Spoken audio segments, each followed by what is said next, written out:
नमस्कार विद्यार्थी मित्रांनो. आज आपलं ह्या पी-एस-ए म्हणजेच पी-एस-आय, एस-टी-आय आणि असिस्टंट पूर्व परीक्षा संदर्भातील संवादाचा अभ्यासक्रमातल्या मुद्द्याबाबतचं शेवटचं सत्र आहे. आणि त्यात आपण जे 15 प्रश्न नेहमी विचारले जातात, बुद्धिमापन आणि अंकगणित, तर त्याच्यामध्ये प्रश्नांचं स्वरूप, काठिण्य पातळी आणि त्याची तयारी कशी करायची याच्याबद्दलची चर्चा करणार आहोत. आता नेहमीप्रमाणे जर बघितलं तर आतापर्यंत ज्या काही संयुक्त पूर्व परीक्षा 3 आणि 2011 किंवा 13 म्हणा, 13-11 पासून जर धरल्या तर झालेल्या 20 परीक्षा, अशा एकूण प्रत्येक वेळेला विचारल्या गेलेल्या प्रश्नांची संख्या 15 ते 25 अशी आहे. आणि आता तुम्हाला जे काही बुकलेट दिलेलं आहे या बुद्धिमापन आणि अंकगणिताच्या संदर्भात, तर त्याच्यामध्ये जवळ-जवळ अंकगणितावरचे एक 210 आणि बुद्धिमापन चाचणीवरचे एक परीक्षेत येऊन गेलेले एक 125 प्रश्न, असे जवळ-जवळ एक 335 प्रश्न तुमच्यासाठी उपलब्ध करून दिले आहेत. आणि आपल्या तयारीचा मूळ गाभा जो आहे, की क्लासिफिकेशन अँड कंपॅरिझन, या दोन्हींच्या त्या दोन्हींचा वापर करायचा आणि परीक्षेची तयारी करून कुठल्याही परिस्थितीमध्ये अगदी पहिल्या अटेम्प्टमध्ये आपल्याला जर उत्तीर्ण व्हायचं असेल, तर हा दृष्टिकोन अतिशय उपयुक्त पडू शकतो. मग आता आपण काय केलेलं आहे, की बुद्धिमापन चाचणीच्या संदर्भात गेल्या 20 वर्षात विचारल्या गेलेल्या 125 प्रश्नांचं वर्गीकरण एक 12 घटकात केलेलं आहे. आणि अंकगणिताशी संबंधित विचारलेले प्रश्न त्यांचं वर्गीकरण आपण 8 घटकात केलेलं आहे. मग 12 आणि 8 20 झाले. आणि प्रत्येकावरती जरी एक-एक प्रश्न केला, तर ती प्रश्नांची संख्या 20 पेक्षा जास्त होऊ शकते. आणि एक-एक जर धरला किंवा काही याच्यावरती विचारले जाणार नाहीत, असे एक 15 प्रश्न असणार आहेत. त्यामुळे आपण काय करायचं, त्या 20 घटकावरती वेगवेगळ्या प्रकारे आतापर्यंत विचारल्या गेलेल्या प्रश्नांचं स्वरूप बघायचं आणि त्याच्याप्रमाणे प्रश्नांची जर आपण तयारी केली, तर डेफिनेटली इट हेल्प्स. या परीक्षेची तयारी करताना म्हणजेच या मुद्द्याची, कुठल्या बुद्धिमापन आणि अंकगणिताची तयारी करताना सराव हा महत्वाचा भाग असतो. आणि सराव महत्वाचा भाग म्हणजे याच्यात काय करायला पाहिजे आपण, तर साधारणपणे 1 मिनिटामध्ये 2 प्रश्न सोडवता आले पाहिजेत. आणि मग हे 15 असतील तर त्यासाठी मॅक्झिमम वेळ माझ्याकडे 8 घेतला, म्हणजे 8 मिनिटांचा येऊ शकतो. तेव्हा काय करायचं, की रोज एक अर्धा तास बाजूला काढायचा आणि त्या अर्ध्या तासामध्ये 15 प्रश्न हे आपल्याला बुद्धिमापन चाचणी आणि अंकगणितावरती सोडवता येतात की नाही ते बघायचं. साधारण 2013 पूर्वी फक्त अंकगणित असायचं. 13 ते आतापर्यंत जे विचारलं जातं त्याच्यात बुद्धिमापनचा सुद्धा वाटा आहे. आणि मगाशी सांगितल्याप्रमाणे ज्या संयुक्त पूर्व परीक्षा झाल्या, तर त्याच्या ह्याच्यामध्ये बुद्धिमापन आणि अंकगणिताचा वाटा जवळ-जवळ समान आहे. म्हणजे बुद्धिमापनावरती जे प्रश्न विचारले गेले, जे 12 घटकावरचे, त्यांची संख्या 7 ते 8 असते. आणि अंकगणितावरचे जे प्रश्न आहेत, तर त्यांची संख्या सुद्धा 7 ते 8 असते. आणि त्याच्यामुळं हे जे 20 घटक आहेत, तर त्याच्यामध्ये गेल्या 3 वर्षात आणि बाकीच्या मागच्या काही परीक्षा त्यांचा संदर्भ घेऊन, तर हे 20 म्हणजे प्रकार कुठले आहेत आणि त्याच्यावरचे एक 10-10 प्रश्न जरी सोडवले आपण, तर त्याचा आपल्याला निश्चितच फायदा होऊ शकतो. मग आता जर तुम्ही बघितले बुद्धिमापनचे जे 11 घटक कुठले आहेत, तर ते आपल्याला जी काही स्लाईड दिलेली आहे किंवा काही स्लाईड्स आहेत, किंवा आपल्याला काही जे आम्ही पेपर पाठवलेले आहेत, तर त्याच्या सहाय्यानेच आपण त्याची चर्चा करूया. तर आता इथं मी आपल्या माहितीसाठी एक स्लाईड शेअर केलेली आहे. आणि त्याच्यात नेहमीप्रमाणे आपला जो परीक्षेचा अभ्यासक्रम जो आहे, तर याच्यातले हे 7 घटक आणि ह्या 7ला शेवटचा घटक जो आहे बुद्धिमापन चाचणी आणि अंकगणित. आणि एम-पी-एस-सीच्या ज्या सीरीज असतात ना, तर त्याच्यामध्ये ए, बी, सी-डी असे 4 प्रकारच्या सीरीज असतात पत्रिकेच्या. आणि त्यात प्रत्येकाच्या ह्याच्यामध्ये पहिले 15 प्रश्न ह्या विषयाचे, दुसरे असं करतात आणि शेवटचे साधारणपणे 86 ते 100 प्रश्न हे बुद्धिमापन चाचणी आणि अंकगणित. आणि मग ह्या 15 प्रश्नांमध्येच अलीकडच्या काळात काय करतात, शफलिंग केलं जातं. म्हणजे आता 86वा प्रश्न ए सीरीजमध्ये असेल, तर तो 86वा प्रश्न जसा तसा बी मध्ये 91वा असेल, सी मध्ये तो 95वा देतील किंवा डी मध्ये परत तो 90वा असं वगैरे करून ते केलं जातं. आणि त्यामुळे शेवटचे हे जे 15 प्रश्न बुद्धिमापन आणि चाचणी किंवा अंकगणितातले जे असतात, तर त्याचे जे 20 प्रकार कुठले असतात ते बघूया आपण. आता पहिला प्रकार याच्यातला जो आहे तो मालिकापूर्ती. मालिकापूर्ती म्हणजे संख्या मालिका किंवा वर्णमालिका देणार आणि त्याच्यावरचे प्रश्न विचारले गेलेले आहेत. तर असे आतापर्यंत 3 प्रकारच्या संख्या मालिका, वर्ण मालिका आणि आकृत्यांच्या मालिका विचारून त्याच्यावरती आतापर्यंत 30 प्रश्न येऊन गेलेले आहेत. आणि मग त्या 30 प्रश्न ज्या मालिका आहेत, त्या 30 मालिका ज्या आहेत, तर त्यांचे आणखी कुठले प्रकार आहेत हे बघायचे. आणि जे विचारले गेलेले आहेत त्याचाच जर समजा किंवा तशाच प्रकारच्या ज्या प्रश्नांचा सराव केला फायदा होतो. सांकेतिक भाषेवरती आतापर्यंत 18 प्रश्न विचारलेले आहेत. आणि सांकेतिक भाषेमध्ये सुद्धा ते अल्फाबेट इंग्रजीतले आणि संख्या आणि काही वेळेला शब्दसमूह देतात, त्यांच्या जोड्या देतात, काही वेळेला आकृत्या सुद्धा दिल्या जातात आणि त्या ह्याच्यातनं त्या सांकेतिक भाषेवरती आधारित प्रश्न विचारले जातात. आपण पुढे बघूया कसे आहे ते. आणि त्यावर विचारल्या गेलेल्या प्रश्नांची संख्या 18 आहे.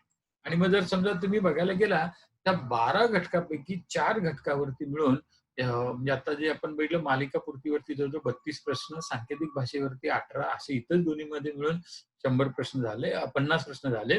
आणि हा जो काही भाग आहे वर्गीकरण, साम्य, विसंगती, मग याच्यावरती फार कमी प्रश्न, 8भर प्रश्न आलेले आहेत. युक्तिवाद, तथ्ये, गृहीतके, तर्क, अनुमान, विधाने, निष्कर्ष याच्यावर अलीकडे जास्त भर दिला जातो आणि याच्यावरती गेल्या 3 परीक्षेच्या मध्ये मिळून 10 प्रश्न याच्यावरती आलेत.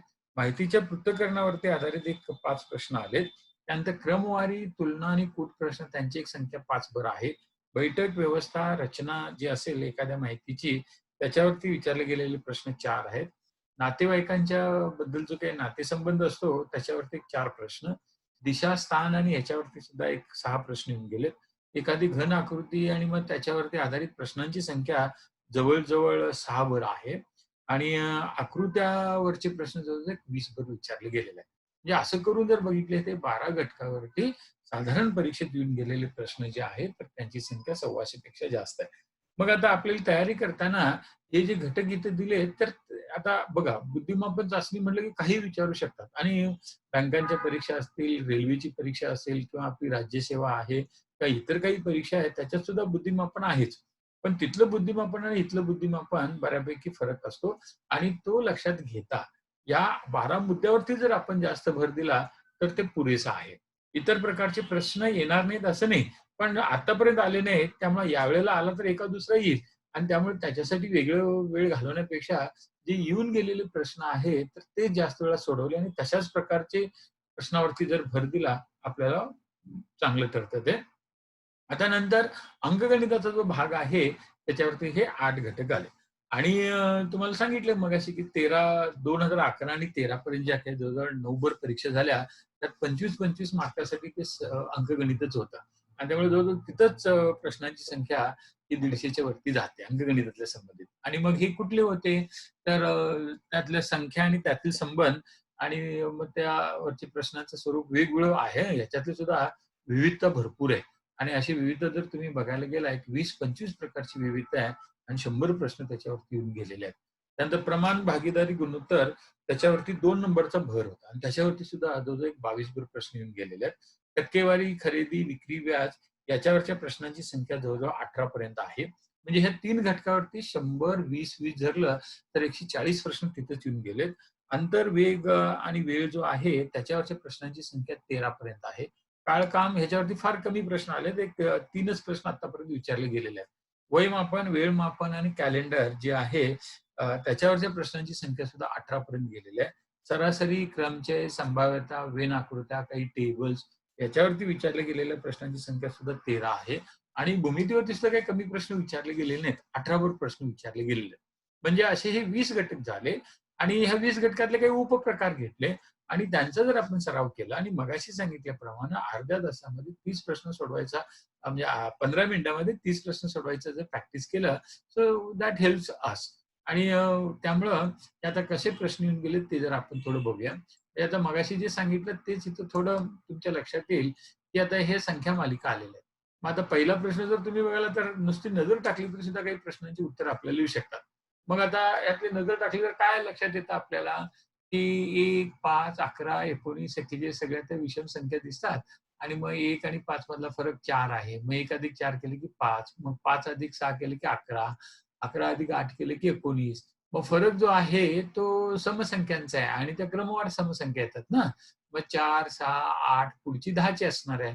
मग 19 अधिक 10 केले की 29. मग उत्तर आपलं 1 आलं. आणि मग पुढच्या ह्याच्यामध्ये सुद्धा जर समजा 12 ने ॲड केलं तर 29 आणि 12 केलं की 41 असं वगैरे येतं.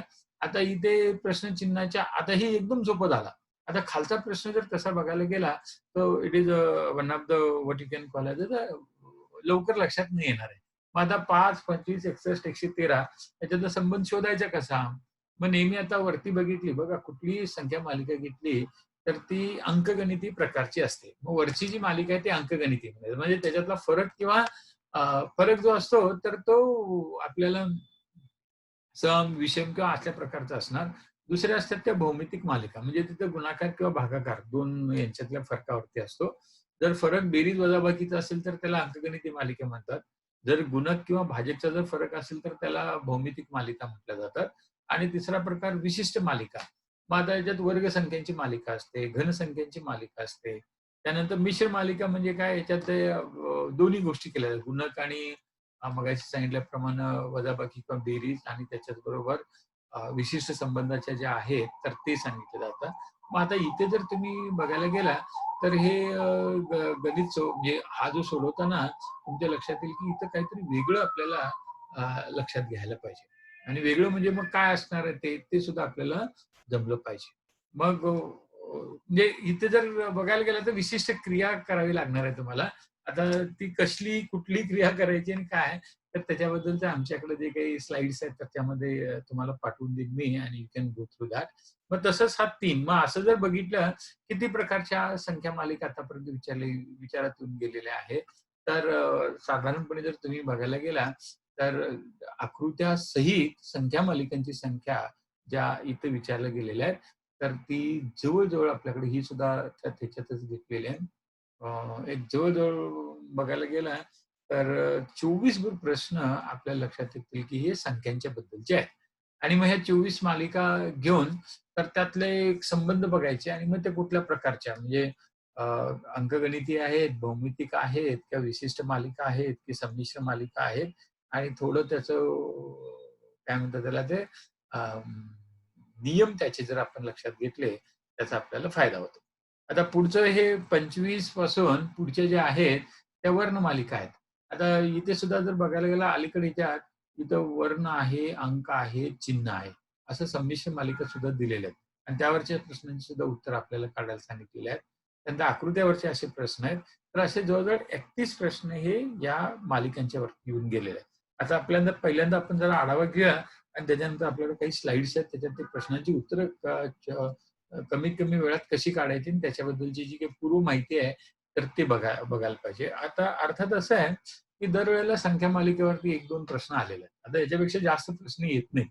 15 प्रश्न आले की संख्या मालिकेवरती 5-6 प्रश्न विचारले असं होत नाही. आले तर ते 1-2च प्रश्न येणार. त्यातला सुद्धा एखादा प्रश्न संख्या मालिकेवरती आणि एखादा प्रश्न वर्ण मालिकेवरती असणार किंवा त्या आकृतीवरती विचारलेला असणार आणि त्यामुळे आपण याचा जास्त सराव करायचा. पण याच्यावरती सगळं अंक काय म्हणतात त्याला ते बुद्धिमापन आणि अंकगणित याच्यावरतीच अवलंबून आहे असं नाही. पण कसं आहे हा पाया मानता येईल आपल्याला. जर समजा आपल्याला संख्यांची रचना म्हणजे 1 ते 30 चे वर्ग कुठले आहेत? किंवा 1 ते साधारण 10 किंवा 1 ते 20 चे वर्ण कुठले? त्यानंतर मूळ संख्या कुठल्या आहेत? किंवा काही विशिष्ट प्रकारच्या त्रिकोणी संख्या असतात, त्या कुठल्या आहेत? तर अशा काही संख्यांच्या बद्दलची वैशिष्ट्ये थोडी माहिती करून घेतली, तर बऱ्याच वेळेला त्याचा आधार आपल्याला त्या संख्यांच्या वरती नजर टाकली, की उत्तर शोधण्यासाठी होऊ शकतो. म्हणून ते संख्या ज्ञान असणं फार महत्वाचं. दुसरा भाग सांकेतिक भाषेमध्ये आहे. मग आता सांकेतिक भाषेमध्ये पहिलं काय केलंय, त्यांनी सरळ ते वर्णक्रम दिलेला आहे. A, B, C, D, F, G, H, I, J आणि मग त्याच्यात ते माहिती दिलेली आहे, की कोणते अक्षर एका अक्षराच्या डावीकडून दुसरे आहे, जे एका अक्षराला उजवीकडे लागून आहे, जे मग त्याच्यामध्ये कसं असतं, की इकडची जी बाजू आहे, तर त्याला नेहमी डावी म्हणायची आणि ही बाजू आहे ती उजवी म्हणायची. मग आता त्याच्यानुसार हे जे काही दिलेलं आहे, तर त्याची रचना कशी आहे, ते आपण सगळं पहिल्यांदा छोट्या ह्याच्यामध्ये लिहून काढायचं. कच्च्या कामासाठी जी जागा दिली असते तिथं आणि बऱ्याच वेळेला हे असे जे प्रश्न असतात, तर ते तोंडी कधी करू नयेत. तोंडी करायच्या ऐवजी हे जे दिलेलं आहे, त्याच्यावरतीच जर क्रिया केली आणि ही उजवी, म्हणजे ही डावी, ही उजवी आणि त्याच्यातनं जे दिलेलं आहे त्याचा जर संकेत लावला, फायदा होऊ शकतो. आणि दुसरा सुद्धा तसाच आहे, की याच्यात ते व्हिडिओबद्दल त्यांनी शब्द दिलाय, चेअरबद्दल शब्द दिलाय, तर बोर्डबद्दल. मग या दोघांच्यातला आपल्याला संबंध लक्षात घेता आला पाहिजे. मग ते वर्णांची मांडणी कशी केली आहे? तर वर्णांची मांडणी बघा आता कसं असतंय, की इंग्रजी वर्णक्रम जो आहे, तर त्याच्यात पहिला म्हणजे स्वराने सुरुवात होते. मग असे 5 स्वर आहेत ना, ए, ई, आय, ओ, यू आणि मग त्यांचा त्या इंग्रजी वर्णक्रम कितवा येतो, तो माहिती पाहिजे किंवा पहिला आला ए, तर 5वा ई आहे किंवा 10वा जे आहे. 15वा जो आहे तो ओ आहे. 25वा टी आहे. म्हणजे आता इथं काय झालं, की म्हणजे कुठला कुठला वर्ण कितव्या क्रमांकावरती म्हणजे 1, 5, 15, 20 आणि 25. मग त्यातला जर शब्द भेटला तर इजोटी हा शब्द होतो. ई म्हणजे 5वा, जे म्हणजे 10वा किंवा ओ म्हणजे 15वा, टी म्हणजे 20वा आणि वाय म्हणजे 25वा. आणि मग हे त्याच्या आजूबाजूला जे असतील तर त्यांचा क्रम काढणं आपल्याला सोपं जातं आणि शक्यतो हे प्रश्न सोडवताना इथं वर्णाचा क्रम आणि त्याच्यानंतरच्या पुढच्या दिलेली जी माहिती आहे ती करायची आणि मग हे असे प्रश्न जर तुम्ही बघायला गेला तर असे डायरेक्ट वर्णावरचे प्रश्न आलेले 5 आहेत. आणि नंतर वर्णाला इथे त्यांनी संख्या दिलेल्या आहे आणि वर्ण आणि संख्यातल्या संबंधावरती असे 2 आले किंवा अजून सांकेतिक भाषा काय केली त्यांनी असं ज्याला आपण म्हणतो ना, की हा एक वाक्य दिले म्हणायचं आणि हे वाक्य जे आहे ते कोड लँग्वेज मधलं आहे म्हणता येतील आपल्याला किंवा त्याला संकेत किंवा विसेकंदन म्हटलं जातं आणि मग याचा अर्थ त्यांनी ते म्हणजे हे जे काही लिहिले त्याचा आय कॅन रेस्ट हिअर. हे जे काही लिहिले त्याच्यावरनं आय कॅन सिट हिअर. मग आता याच्यात काय करता येतं तुलना जर तुम्ही करायची ठरवली आय कॅन आणि हिअर म्हणजे आय कॅन हे कॉमन आहे. मग आता इथे दिलेले असे 2 कॉमन कुठले आहेत ते बघायचं. मग आता इथे जर तुम्ही बघायला गेला 2 कॉमन दिलेतलं पी-ओ-एल एक येतं आणि रॅन येतं. म्हणजे पॉल रॅन हे आय कॅनशी त्याचा संबंध येऊ शकतो. मग आता त्यांनी काय विचारलेलं आहे, की पुढील सामग्री वापरून रॅनचे विसंकेतन करा.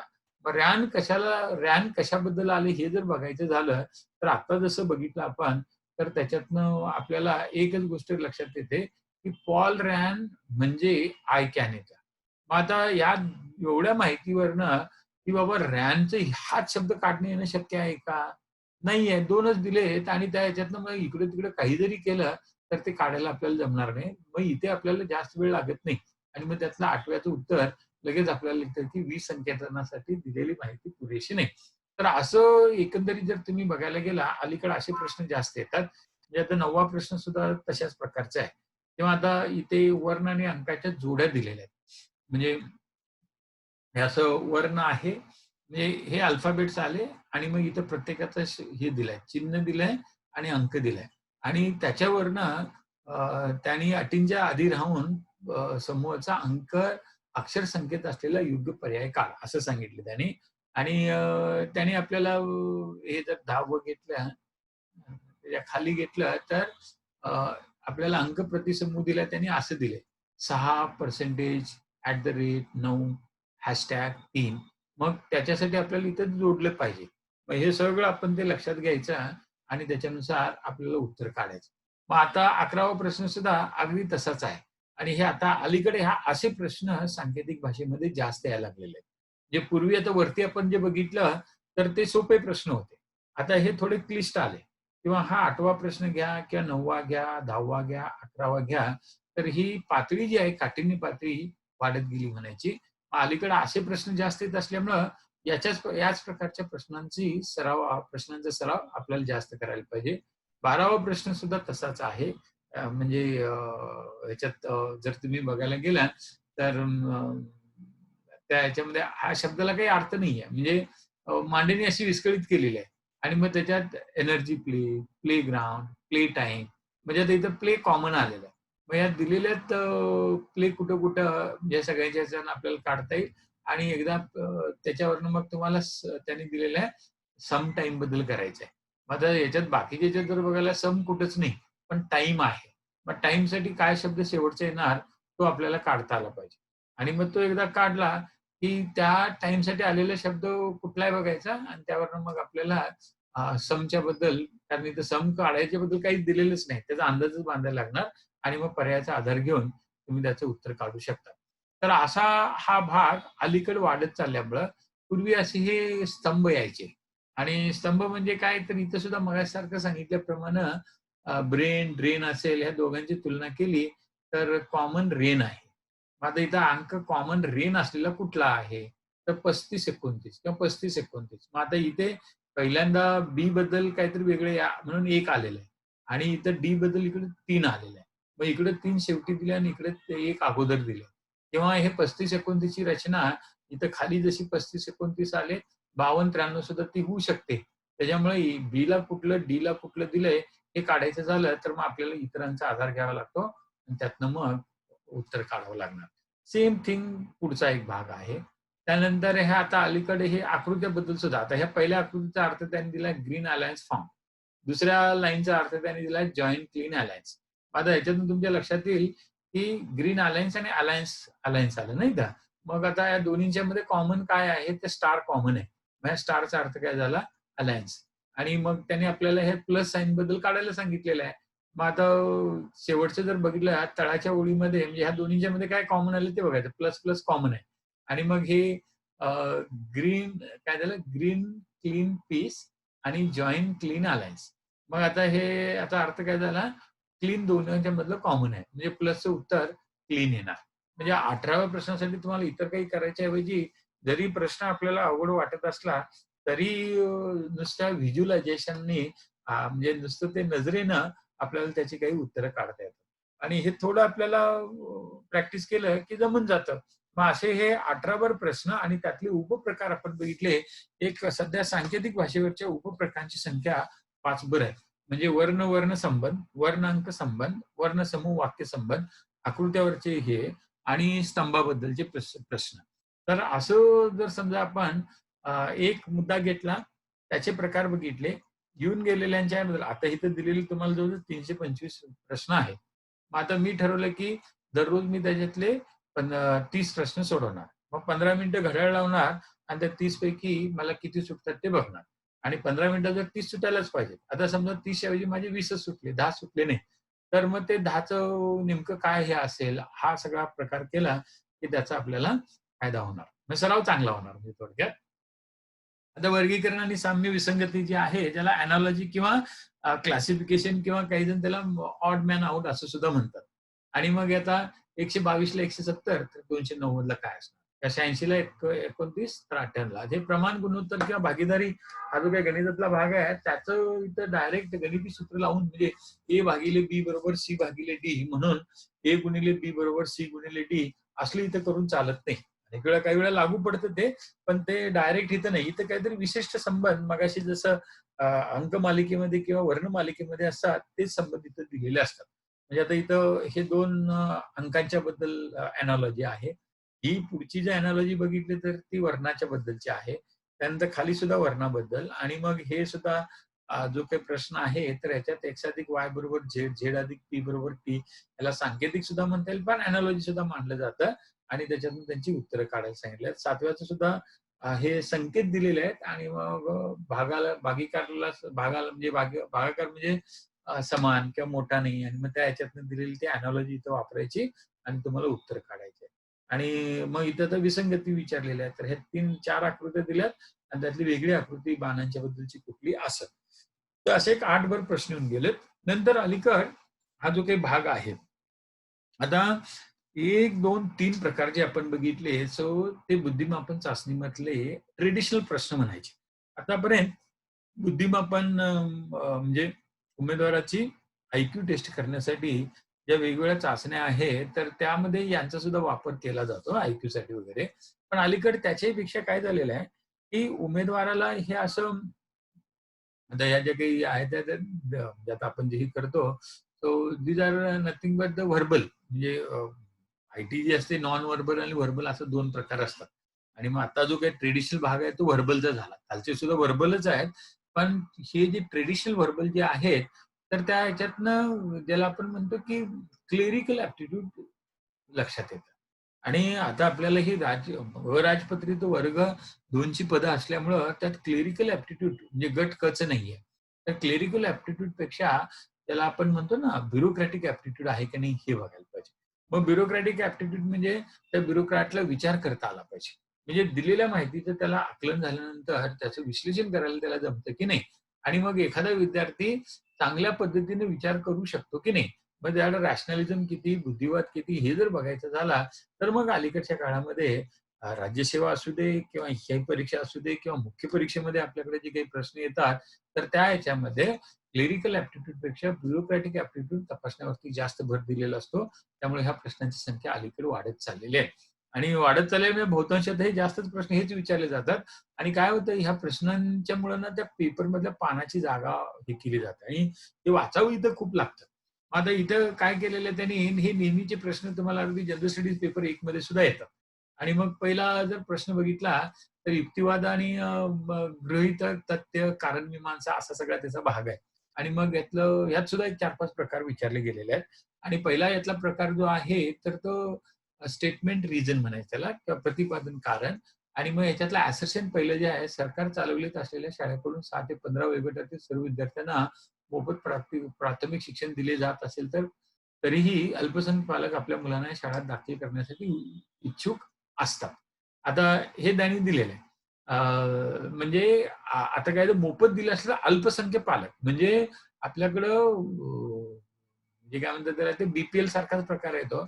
असे पालक भरपूर आहेत आणि ह्या मोठ्या म्हणजे शाळेमध्ये फुकट शिक्षण दिलं जाते तरी सुद्धा त्यांच्यातल्या आपल्या पोराला त्या शाळेत टाकावं असं अनेक जणांना वाटत नाही. असा त्याचा थोडा अर्थ झाला. मग हे दिलेलं आहे. मग आता त्यासाठी रिझन त्यांनी दिलेलं आहे. ज्या ठिकाणी सरकारी शाळा आहेत त्याच भागात सरकार दबाव आणणाऱ्या व्यवस्थापनानं खाजगी शाळा सुरू करण्याची परवानगी देते. व बहुसंख्य पालकांना वाटते, की खाजगी शाळा चांगले शिक्षण देतात व म्हणून ते आपल्या मुलांना खाजगी शाळेत दाखल करतात.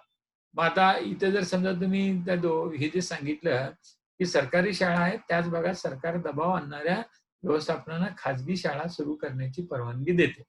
आणि मग हे आपल्याला वस्तुस्थिती आहे आणि बहुसंख्य पालकांना वाटते, की खाजगी शाळा चांगले शिक्षण देतात व म्हणून ते आपल्या मुलांना खाजगी शाळेत दाखल करतात. आता सध्याची वस्तुस्थिती तीच आहे. पण आता जर समजा प्रतिपादन हे आणि कारण हे दोन्ही बरोबर झालं. पण आता वरचं जे आहे, की असेल तरी अल्पसंख्याक पालक आपल्याला मुलांना या शाळेत दाखल करण्यास इच्छुक असतात. म्हणजे कमी असतात मोफत देऊन सुद्धा. मग हे आर आणि ए हे आर हे याचं स्पष्टीकरण होऊ शकणार नाही. आणि त्यामुळं इथं आपलं उत्तर काय येणार? दोन्ही बरोबर आहेत आणि आर हे ईचं योग्य कारण नाही. इथं जरी समजा तुम्हाला बोल्ड म्हणून दाखवलं असेल तर ते काही बरोबर नाहीये. तर इथं ए बरोबर, आर बरोबर आणि इथं हा शब्द अल्पसंख्य वापरलाय. तरीही अल्पसंख्य पालक आपल्या मुलांना शाळा आणि इथं काय सांगतंय बहुसंख्य पालकांना वाटते, की आपल्या पोरांना पाठवावं. मग आता हे बरोबर आहे आणि ही वस्तुस्थिती आहे. वाटत असतं, पण वस्तुस्थिती आहे.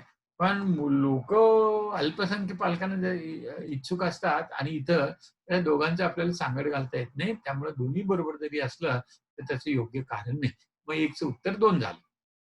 मग असेच दिले जातात. आता इथे एखादी म्हणजे अलीकडे हे प्रश्नांचं स्वरूप सुद्धा वाढलेलं आहे. म्हणजे हा एक प्रकार झाला, हा दुसरा प्रकार आणि हा तिसरा सुद्धा पहिल्यासारखा म्हणजे दुसऱ्यासारखाच आहे. तिसरं सुद्धा दिवस 1, 2, 3 असं देतात आणि त्याच्यावरून आपल्याला ते युक्तिवादच आहे. हा सुद्धा युक्तिवादच आहे. त्यानंतर इथं सुद्धा 4था प्रश्न दिलाय, हा सुद्धा डायरेक्ट त्यांनी लिहिलेलंच आहे, की अ, तुम्हाला उपाय काढायचा आहे आणि आपण इथे वरती दिले ना, की तथ्य. तथ्य म्हणजे जी माहिती दिलेली आहे ही वस्तुस्थिती आहे. म्हणजे इथे ही दिलेल्या पॅराग्राफ मधली वस्तुस्थिती आहे आणि हे तथ्य लक्षात घेऊन तुम्हाला उपाय सुचवायचे आहे. आणि मग त्यासाठी दिलेला हा प्रश्न. मग तसंच तर्कदृष्ट्या म्हणजेच युक्तिवादच झाला आणि ते काढायला सांगितलेलं आहे. मग अशी परत 6वा प्रश्न वरच्यासारखाच आहे आणि मग असं जर समजा तुम्ही बघत गेला, तर हे जे प्रश्न आहेत, तर ह्यातले आता एक 3 ते 4 प्रकार आपले होतात आणि ते लक्षात घेऊन आणि अलीकडच्या काळात हे राज्यसेवेत जे विचारलं जातं, इकडेही विचारलं जातं. राज्यसेवेत पेपर 2 मध्ये अशी वाक्य देऊन त्याच्यामध्ये शब्द भरायला सांगतात. अर्थात हे जर बघायला गेला तर हे लिंग्विस्टिक किंवा भाषिक आकलन किंवा कॉम्प्रिहेन्शन, लिंग्विस्टिक कॉम्प्रिहेन्शन म्हणायचं. तसा तो प्रश्न आहे आणि त्यामुळं हे तसं अलीकडच्या काळात हे प्रश्न येत असल्यामुळं ते गणितातली काही सूत्र जरी माहिती नसली, तर हे आपल्याकडे रिझनिंगची कॅपॅबिलिटी चांगली असेल, तर उत्तरं काढता येतात. आता त्याच्यानंतर पुढचा जो भाग आहे, तो तर्क, अनुमान, विधान आणि निष्कर्ष. आणि मग हे इथं आपल्याला विगमन, निगमन म्हणजे डिडक्शन आणि इंडक्शन यांचा वापर करून आपल्याला उत्तर काढावं लागतं. मग आता इथं जर पहिला प्रश्न घेतला, एक तर रमेश किंवा किरण एकाच वयाचे आहेत किंवा रमेश किरणपेक्षा वयानं मोठा आहे. मग इथं आर बरोबर के करता येतं किंवा इथं आर इज ग्रेटर दॅन के अशी आपण ती मांडणी केली. त्यानंतर दुसरं दिलं, की सौरभ व संग्राम एकाच वयाचे आहेत आणि संग्राम वरच्यासारखाच. मग इथं सौरभ इज इक्वल टू संग्राम आणि संग्राम इज ग्रेटर दॅन सौरभ असं झालं. आणि सौरभ किरणपेक्षा वयाने मोठा आहे. मग आता ह्याच्यात काय झालं, सौरभ इज ग्रेटर दॅन किरण. आणि मग त्याच्यातनं आपल्याला ही अशी 5 वाक्य लिहिणार होतं. तर रमेश बरोबर किरण, रमेश किरणपेक्षा मोठा ग्रेटर दॅन येणार. त्यानंतर सौरभ बरोबर संग्राम आणि संग्राम इज ग्रेटर दॅन सौरभ. आणि इथं Saurabh is greater than Kiran is greater than Saurabh. अशी ही माझ्याकडे आलेली 5 वाक्य झाली आणि त्याच्यावरनं मी जर केलं तर मग आपल्याला त्याच्यातनं उत्तर काढता येईल. मग आता इथे कसं झालेलं आहे, की सौरभ आणि संग्राम एकाच वयाचे आहेत आणि इथं दिलेलं आहे काय, संग्राम सौरभपेक्षा वयानं मोठा आहे आणि हे आपण सगळं घेतलं. मग एक आपण याच्यातलं त्या दिलेल्या 5शी सांगड घालायची आणि त्यातनं मग तुम्हाला उत्तर हे चौथं काढता येतं. मग तसंच 2चं आता हे वेन आकृत्यावरनं. तर दगडांना रंग आहे, दगडांना सुगंध आहे. मग 2 वेन आकृत्या काढल्या. एक दगडांची झाली म्हणजे काय म्हणायचं रंग असलेल्या दगडांची, दुसरी सुगंध असलेल्या दगडांची आणि त्याच्यातनं मग आपल्याला अनुमान त्या वेन आकृतीच्या सहाय्याने काढता येतात. आणि तिसरा सुद्धा तसाच तो वेन आकृत्यावरती आधारित 4 नंबर सुद्धा वेन आकृतीवरूनच तुम्हाला म्हणजे इथं विगमन आणि निगमन त्याचा वापर करून उत्तर काढता यायला पाहिजे. अलीकडे हा भाग जास्त विचारला जातोय. एक बऱ्याच वेळेला याचा प्रश्न हे जे मगाशी आपण जे सांकेतिक भाषेत बघितलं, तसाच हा काही थोडासा प्रकार आहे. आणि मग ह्या सगळ्यांचं म्हणजे हे याचा एरो म्हणजे व्हर्टिकल एरो, हा ट्रायंगल किंवा हा स्क्वेअर इज इक्वल टू किंवा हॅशटॅग मग यांची चिन्ह जी आहेत, त्या अर्थाने न वापरता वेगळ्या अर्थाने वापरलेली आणि मग त्याच्यातनं हे दिलेलं असतं.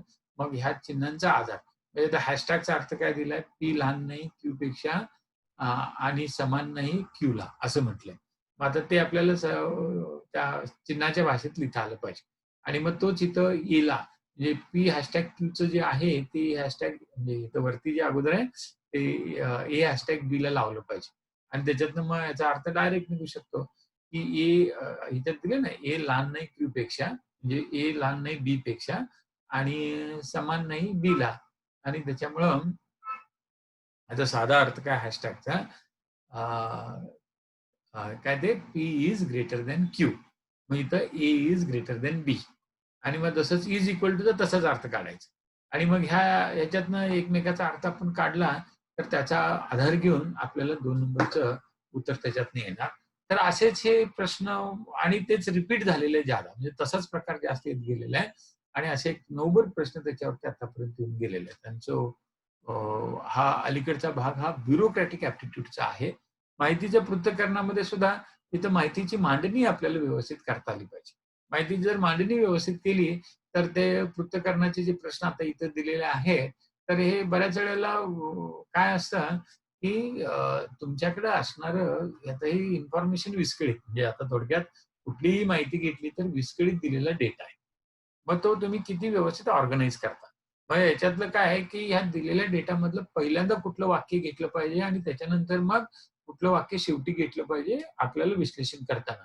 हे ज्याला जमतं तर त्याला त्याचा खूप फायदा होतो आणि मग ते तुम्हाला दिलेला डेटा कसा एनालिसिस करायचा हे शिकण्यासाठी हे पृथक्करणावरचे प्रश्न आहेत आणि असे प्रश्न गेल्या काही परीक्षामध्ये म्हणजेच गेल्या 3 परीक्षामध्ये हे जास्त भर आहे आणि असे 5 प्रश्न तिथे येऊन गेले. क्रमवारी, तुलना, कूट प्रश्न ते सुद्धा आता हे जे वर्गीकरण आहे, हे काही एम-पी-एस-सीने केलेलं नाही. हे वर्गीकरण आपण आपल्या अभ्यासाच्या सोयीसाठी केलेलं आहे. आणि ते करत असताना काय, की एकाच स्वरूपाचे प्रश्न एकत्र असे येऊन गेलेले आहेत. मग त्यात थोडासा असा फरक झालेला आहे आणि मग आपल्या परीक्षेत पुढे असा येऊ शकतो प्रश्न, यासाठी याचा आपल्याला फायदा होतो. म्हणजे पेपर सोडवताना वी डोंट गेट सरप्राईज्ड आणि मग हा भाग त्या क्रमवारी तुलना आणि कूट प्रश्न याच्यावरचा 4 प्रश्न. नातेसंबंधावरती सुद्धा जे प्रश्न आता हे बैठक व्यवस्थेवरती सुद्धा प्रश्नांची संख्या जी आहे ती अनेक वेळेला मी बघितले हे प्रश्न काही वेळेला फक्त नावं बदलली जातात किंवा हे वर्ण बदलले जातात. अदरवाईज ती माहिती जशीच्या तशीच असते. आणि त्यामुळे जर समजा आपण सोडवलेले असतील प्रश्न त्याचा आपल्याला निश्चितच फायदा होतो. आता हे जरा लगेच स्लाईड संपवूया आणि मला जे तुम्हाला जे आपण सोडवलेले आहेत, सोल्युशन जे आहेत, तिकडे जरा आपण जाऊया. तर दिशा आणि स्थान याच्यावरती सुद्धा जे प्रश्नांचे स्वरूप आहे, तर ते आकृत्यावरती जास्त प्रश्न 4 प्रश्न आकृत्यावरती आलेले आहेत आणि हा भाग सगळा झाला. म्हणजे घनावरचे प्रश्न आणि आकृत्यावरचे प्रश्न शेवटी दिलेत. तर हे जवळ-जवळ असे एक 1,200 प्रश्न हे बुद्धिमापन त्याच्याबद्दलचे आणि त्याचे 12 प्रकार बघितले. आता संख्या आणि त्यातील संबंध जे आहेत, तर ते आता जवळ-जवळ 100 प्रश्न आले. मग आता इथं आपण काय करायचं, की ॲज अ होमवर्क म्हणून त्या 100चं आपण परत त्याचे प्रश्नांच्या स्वरूपानुसार वर्गीकरण शिकलं पाहिजे. मग आता हे जे पहिला जो प्रश्न आहे तो स्थानाबद्दल म्हणजे एखादी संख्या दिली, तर त्या संख्येतलं एकम स्थान, दशम किंवा सहस्र तर त्याच्या पुढचं दशसहस्र. तर एखादी 4 अंकी, 5 अंकी, 6 अंकी जी संख्या असते, तर त्या संख्येमध्ये त्या स्थानाची मूल्य काय असतं आणि त्याच्याबद्दलचे आधारित असे प्रश्न. मग हा पहिला प्रश्न तशा प्रकारचा. मग त्या 100 पैकी असे स्थानावर आधारित किती प्रश्न आले? मग ते एकत्र करायचे. त्यानंतर आता इथं परत काय दिलंय, की एखाद्या संख्येला म्हणजे याला ते भाग जाण्याच्या चाचण्या म्हणायच्या. म्हणजे कोणत्या संख्येला 3 भाग जातो, 5 भाग जातो, 7 जातो किंवा 6 4 2 असं वगैरे जे आहे त्याच्यावरचे प्रश्न आलेले आहेत. मग असे किती प्रश्न 100 पैकी आलेत ते करायचं. मग इथं मी ते करून दिले नाही, so you can do that. नंतर आता पुढे ते विषम संख्यांची बेरीज आणि समसंख्यांची बेरीज. मग आता त्यातलं आता समसंख्यांची बेरीज काढायची झाली तर त्याचं एक सूत्र असतं. क्रमवार समसंख्यांच्या बेरजेचं सूत्र कुठलं? क्रमवार विषम संख्यांच्या बेरजेचं सूत्र कुठलं? हे जर समजा आपल्याला माहिती असेल, तर मग 3 नंबरचा प्रश्न जो काय झाला, की संख्यांच्या बेरजा. मग एक साधारण 10 असतील, 20 असतील, 30 असतील त्याच्याबद्दल. 14 प्रश्न संख्यांचे प्रकार जे आहेत त्याच्यावरती आहेत. मग नंतर 5वा प्रश्न हा अगदी दुसऱ्या प्रश्नासारखाच आहे. मग इथे 4 ने पूर्ण भाग जाणाऱ्या 3 अंकी संख्या किती आहेत? असं त्यांनी विचारलेलं आहे. त्यानंतर 6वा प्रश्न जो आहे, तर तो तिसऱ्या प्रश्नासारखाच आहे. म्हणजे 4 अधिक 44 अधिक 444 अधिक असं करत त्यांनी श्रेणीमध्ये 9 साखळ्या आहेत. तर जर आपण त्यांची बेरीज केली तर दशांशाच्या ठिकाणी कोणता आकडा येईल? असं वगैरे विचारले त्यांनी दशम स्थानाच्या ठिकाणी. इथे दशांश जे ते चुकले ना, ते दशम स्थानाच्या ठिकाणी पाहिजे. किंवा आता 200 पासून 400 पर्यंत 4 हा आकडा फक्त एकदाच येणाऱ्या संख्या किती? किंवा हे आता बघा इथं 6 आणि 8 हा प्रश्न जर बघायला गेला तर सारखाच आहे. पण आता इथे कसं केलंय त्यांनी 4, 44, 444 परत एक केलं. पहिल्या 9 संख्या घेऊन त्यांची बेरीज केली असता दशक स्थानाचा अंक कुठला असेल? आणि इथे त्यांनी विचारलेलं की 9 साखळ्या आहेत. तेच केले त्यांनी आणि विचारणारचं म्हणजे 6 आणि 8वा प्रश्न जो आहे, तो प्रश्न तसा रिपीट झाला जसा तसा म्हणता येईल आपल्याला. पण त्या ह्याच्यामध्ये त्यांनी विचारताना मात्र वेगळं विचारलेलं आहे. आता पुढचा जो काही भाग आहे, तर त्याची संख्यांची मांडणी केलेली आहे आणि मग त्यांच्याबद्दलचे काही नियम दिलेले आहेत आणि त्या नियमानुसार तुम्हाला त्या Xच्या ठिकाणी काय येईल, म्हणजे थोडक्यात हे संख्या मालिका किंवा एनालॉजीचा भाग मानता येतो. पण इथं डायरेक्ट त्यांनी तुम्हाला संख्यांचे नियम वेगवेगळे दिल्यामुळं त्यातनं तुम्हाला उत्तर काढणं सोपं जाऊ शकतं. मग असे प्रश्न वाढले त्याला. त्यानंतर अलीकडे हे चिन्हांच्या अदलाबदलीवरती प्रश्नांचं स्वरूप कमी झालं असलं, तरी काही वेळेला त्याच्यावरती प्रश्न येऊ शकतात. म्हणजे 10 नंबरचा जो काही प्रश्न आहे, तर ते चिन्हांच्या अदलाबदलीचे आहेत प्रश्न. मग तसंच ही श्रेणी अलीकडच्या काळात त्या श्रेणीबद्दल किंवा पेढी म्हणतात त्याला. 9वीच्या पुस्तकात ह्याच्याबद्दल अंकगणिताचं 9वीचं पुस्तक जे आहे, त्याच्यात त्या श्रेणी आणि याच्याबद्दल सीरीज अँड सिक्वेन्सेसच्या बद्दल माहिती दिलेली आहे आणि त्यातली काही सूत्र लक्षात घेतली, तर 7वी आणि 9वी संख्या अनुक्रमे 55, 71 असल्यास 12 संख्यांची बेरीज किती हे उत्तर काढता येतं आणि त्याचे 1-2 सूत्र आहेत. मग ती कुठली आहेत ती तुम्हाला आपल्या त्या स्लाईडमध्ये दिलेली आहेत. त्यानंतर 3 क्रमागत विषम शून्येतर धन संख्यांच्या वर्गाची बेरीज 251 आहे. तर त्या संख्या कुठल्या? असं विचारलेलं आहे. आणि मग इथे मगाशी जसं सांगितलं वर्ग आणि घनांचं जर समजा आपल्याला बऱ्यापैकी 1 ते 30 वर्ग आणि 1 ते 10 चे घन हे जर माहिती असतील संख्यांचे फायदा होतो. आता 80 या संख्येचे 4 भाग असे पाडा, की पहिल्यामध्ये 3 मिळवले, दुसऱ्यामधून 3 वजा केले, तिसऱ्याला 3 ने गुणले, चौथ्याला 3 ने भागले, तर सर्व समान उत्तर येतात. या 4 भागांपैकी सर्वात लहान भाग 5 आहे, तर सर्वात मोठा भाग किती असेल? आता असे जे प्रश्न येतात, तर त्याच्यात काय आहे, की हे गणितातलं कुठलं सूत्र ह्याला बसत नाही. मग आता त्यानी जर 80चे आपल्याला समान संख्येचे 4 भाग आणि ते समान म्हटलं नाही, कसेही 4 भाग पाडा. पण पहिलं तुम्हाला ते 3 मिळवले, दुसऱ्यात 3 म्हणजे 3 ची क्रिया त्या भागावरती करायची आणि उत्तरं मात्र सगळ्यांची चौथ्याला 3 भागितले, तर सर्व उत्तरं काय येतात? समान येतात. या 4 भागापैकी सर्वात लहान भाग 5 आहे. मग आता सर्वात जर लहान भाग 5 असेल, तर काय येणार याच्यात? तर 3 आणि 5 चा संबंध जर जोडला, तर 5 गुणिले 3 केले की 15 असणार. म्हणजे त्या 80चा 1 भाग 15 असणारच. मग त्या 15ला भागिले 3 केलं की आपलं उत्तर 5 येतंय. म्हणजे 80चा 1 भाग 15 झाला. आता आता याच्यात साधा काय झालं की 15ला मी 3 न भाग दिला 5 आला. मग 15ला 3 न गुणला तर 45 येणार. 15 मध्ये 3 ॲड केले की 18 येणार. 15तनं वजा 3 केले की 12 येणार. मग 18 आणि 12 केलं तर ते किती येतं? 30 येतं. आणि 45 आणि 5 केले की 50 येतं. मग 50 अधिक 30 केलं की ते 80 असणार. म्हणजे जे 80चे 4 भाग कुठले-कुठले असणार? तर पहिला असणार 12. मग तो कसा येणार? 15 वजा 3. त्यानंतर दुसरा असणार काय? 18. 15 अधिक 3. हे उत्तर समान म्हटलंय ना. समान उत्तर म्हणजे इथं 15 असणार. तर 15 अधिक 3 18. 15 वजा 3 12. त्यानंतर 15 गुणिले 3 45. 15 भागिले 3 5 आणि मग हे 12, 18, 15, 45, 5 या सगळ्यांची बेरीज आपली किती येणार? 50 येणार, 80 येणार. म्हणजे ते उत्तर बरोबर. आणि मग हा इथं तुम्हाला ते परम्युटेशन कॉम्बिनेशन करूनच करावं लागणार. याच्यासाठी शॉर्टकट किंवा असलं वगैरे काही नाही. पण असा प्रश्न येऊन गेलाय. मग 80च्या ऐवजी इथं तुम्हाला ते 60 देतील, 70 देतील. मग त्याच्यात परत आता हे 3 म्हटले त्याच्याऐवजी ते 5 म्हणतील किंवा 2 म्हणतील. मग असं थोडं काय म्हणायचं ना, वेगवेगळ्या प्रकारे करायचं. हाही प्रश्न ते क्रमचय हा जो आहे ना 11वा प्रश्न जो आहे पेढीवरचाच आहे. म्हणजे 90 पद 68 आहे, तर यांची किंमत काढा. म्हणजे सूत्रामध्ये ते टाकायचं, उत्तर निघतं. त्यानंतर 15वा प्रश्न तसाच आहे. त्यानंतर 16वा प्रश्न परत 3 क्रमवार संख्यांची बेरीज दिलेली आहे आणि सर्वात व सर्वात मोठ्या संख्यातील फरक किती असेल असं काढायला सांगितलं. आणि मग त्या आता क्रमवार संख्यांची बेरीज त्याच्याबद्दलची सुद्धा सूत्र तेही माहिती पाहिजे. 17वा तसाच आहे. त्यानंतर 18वा हा वेगळ्या प्रकारे आला, की 1, 3, 4 अंकापासून तयार होणाऱ्या सर्व 3 अंकी संख्यांची बेरीज किती असणार?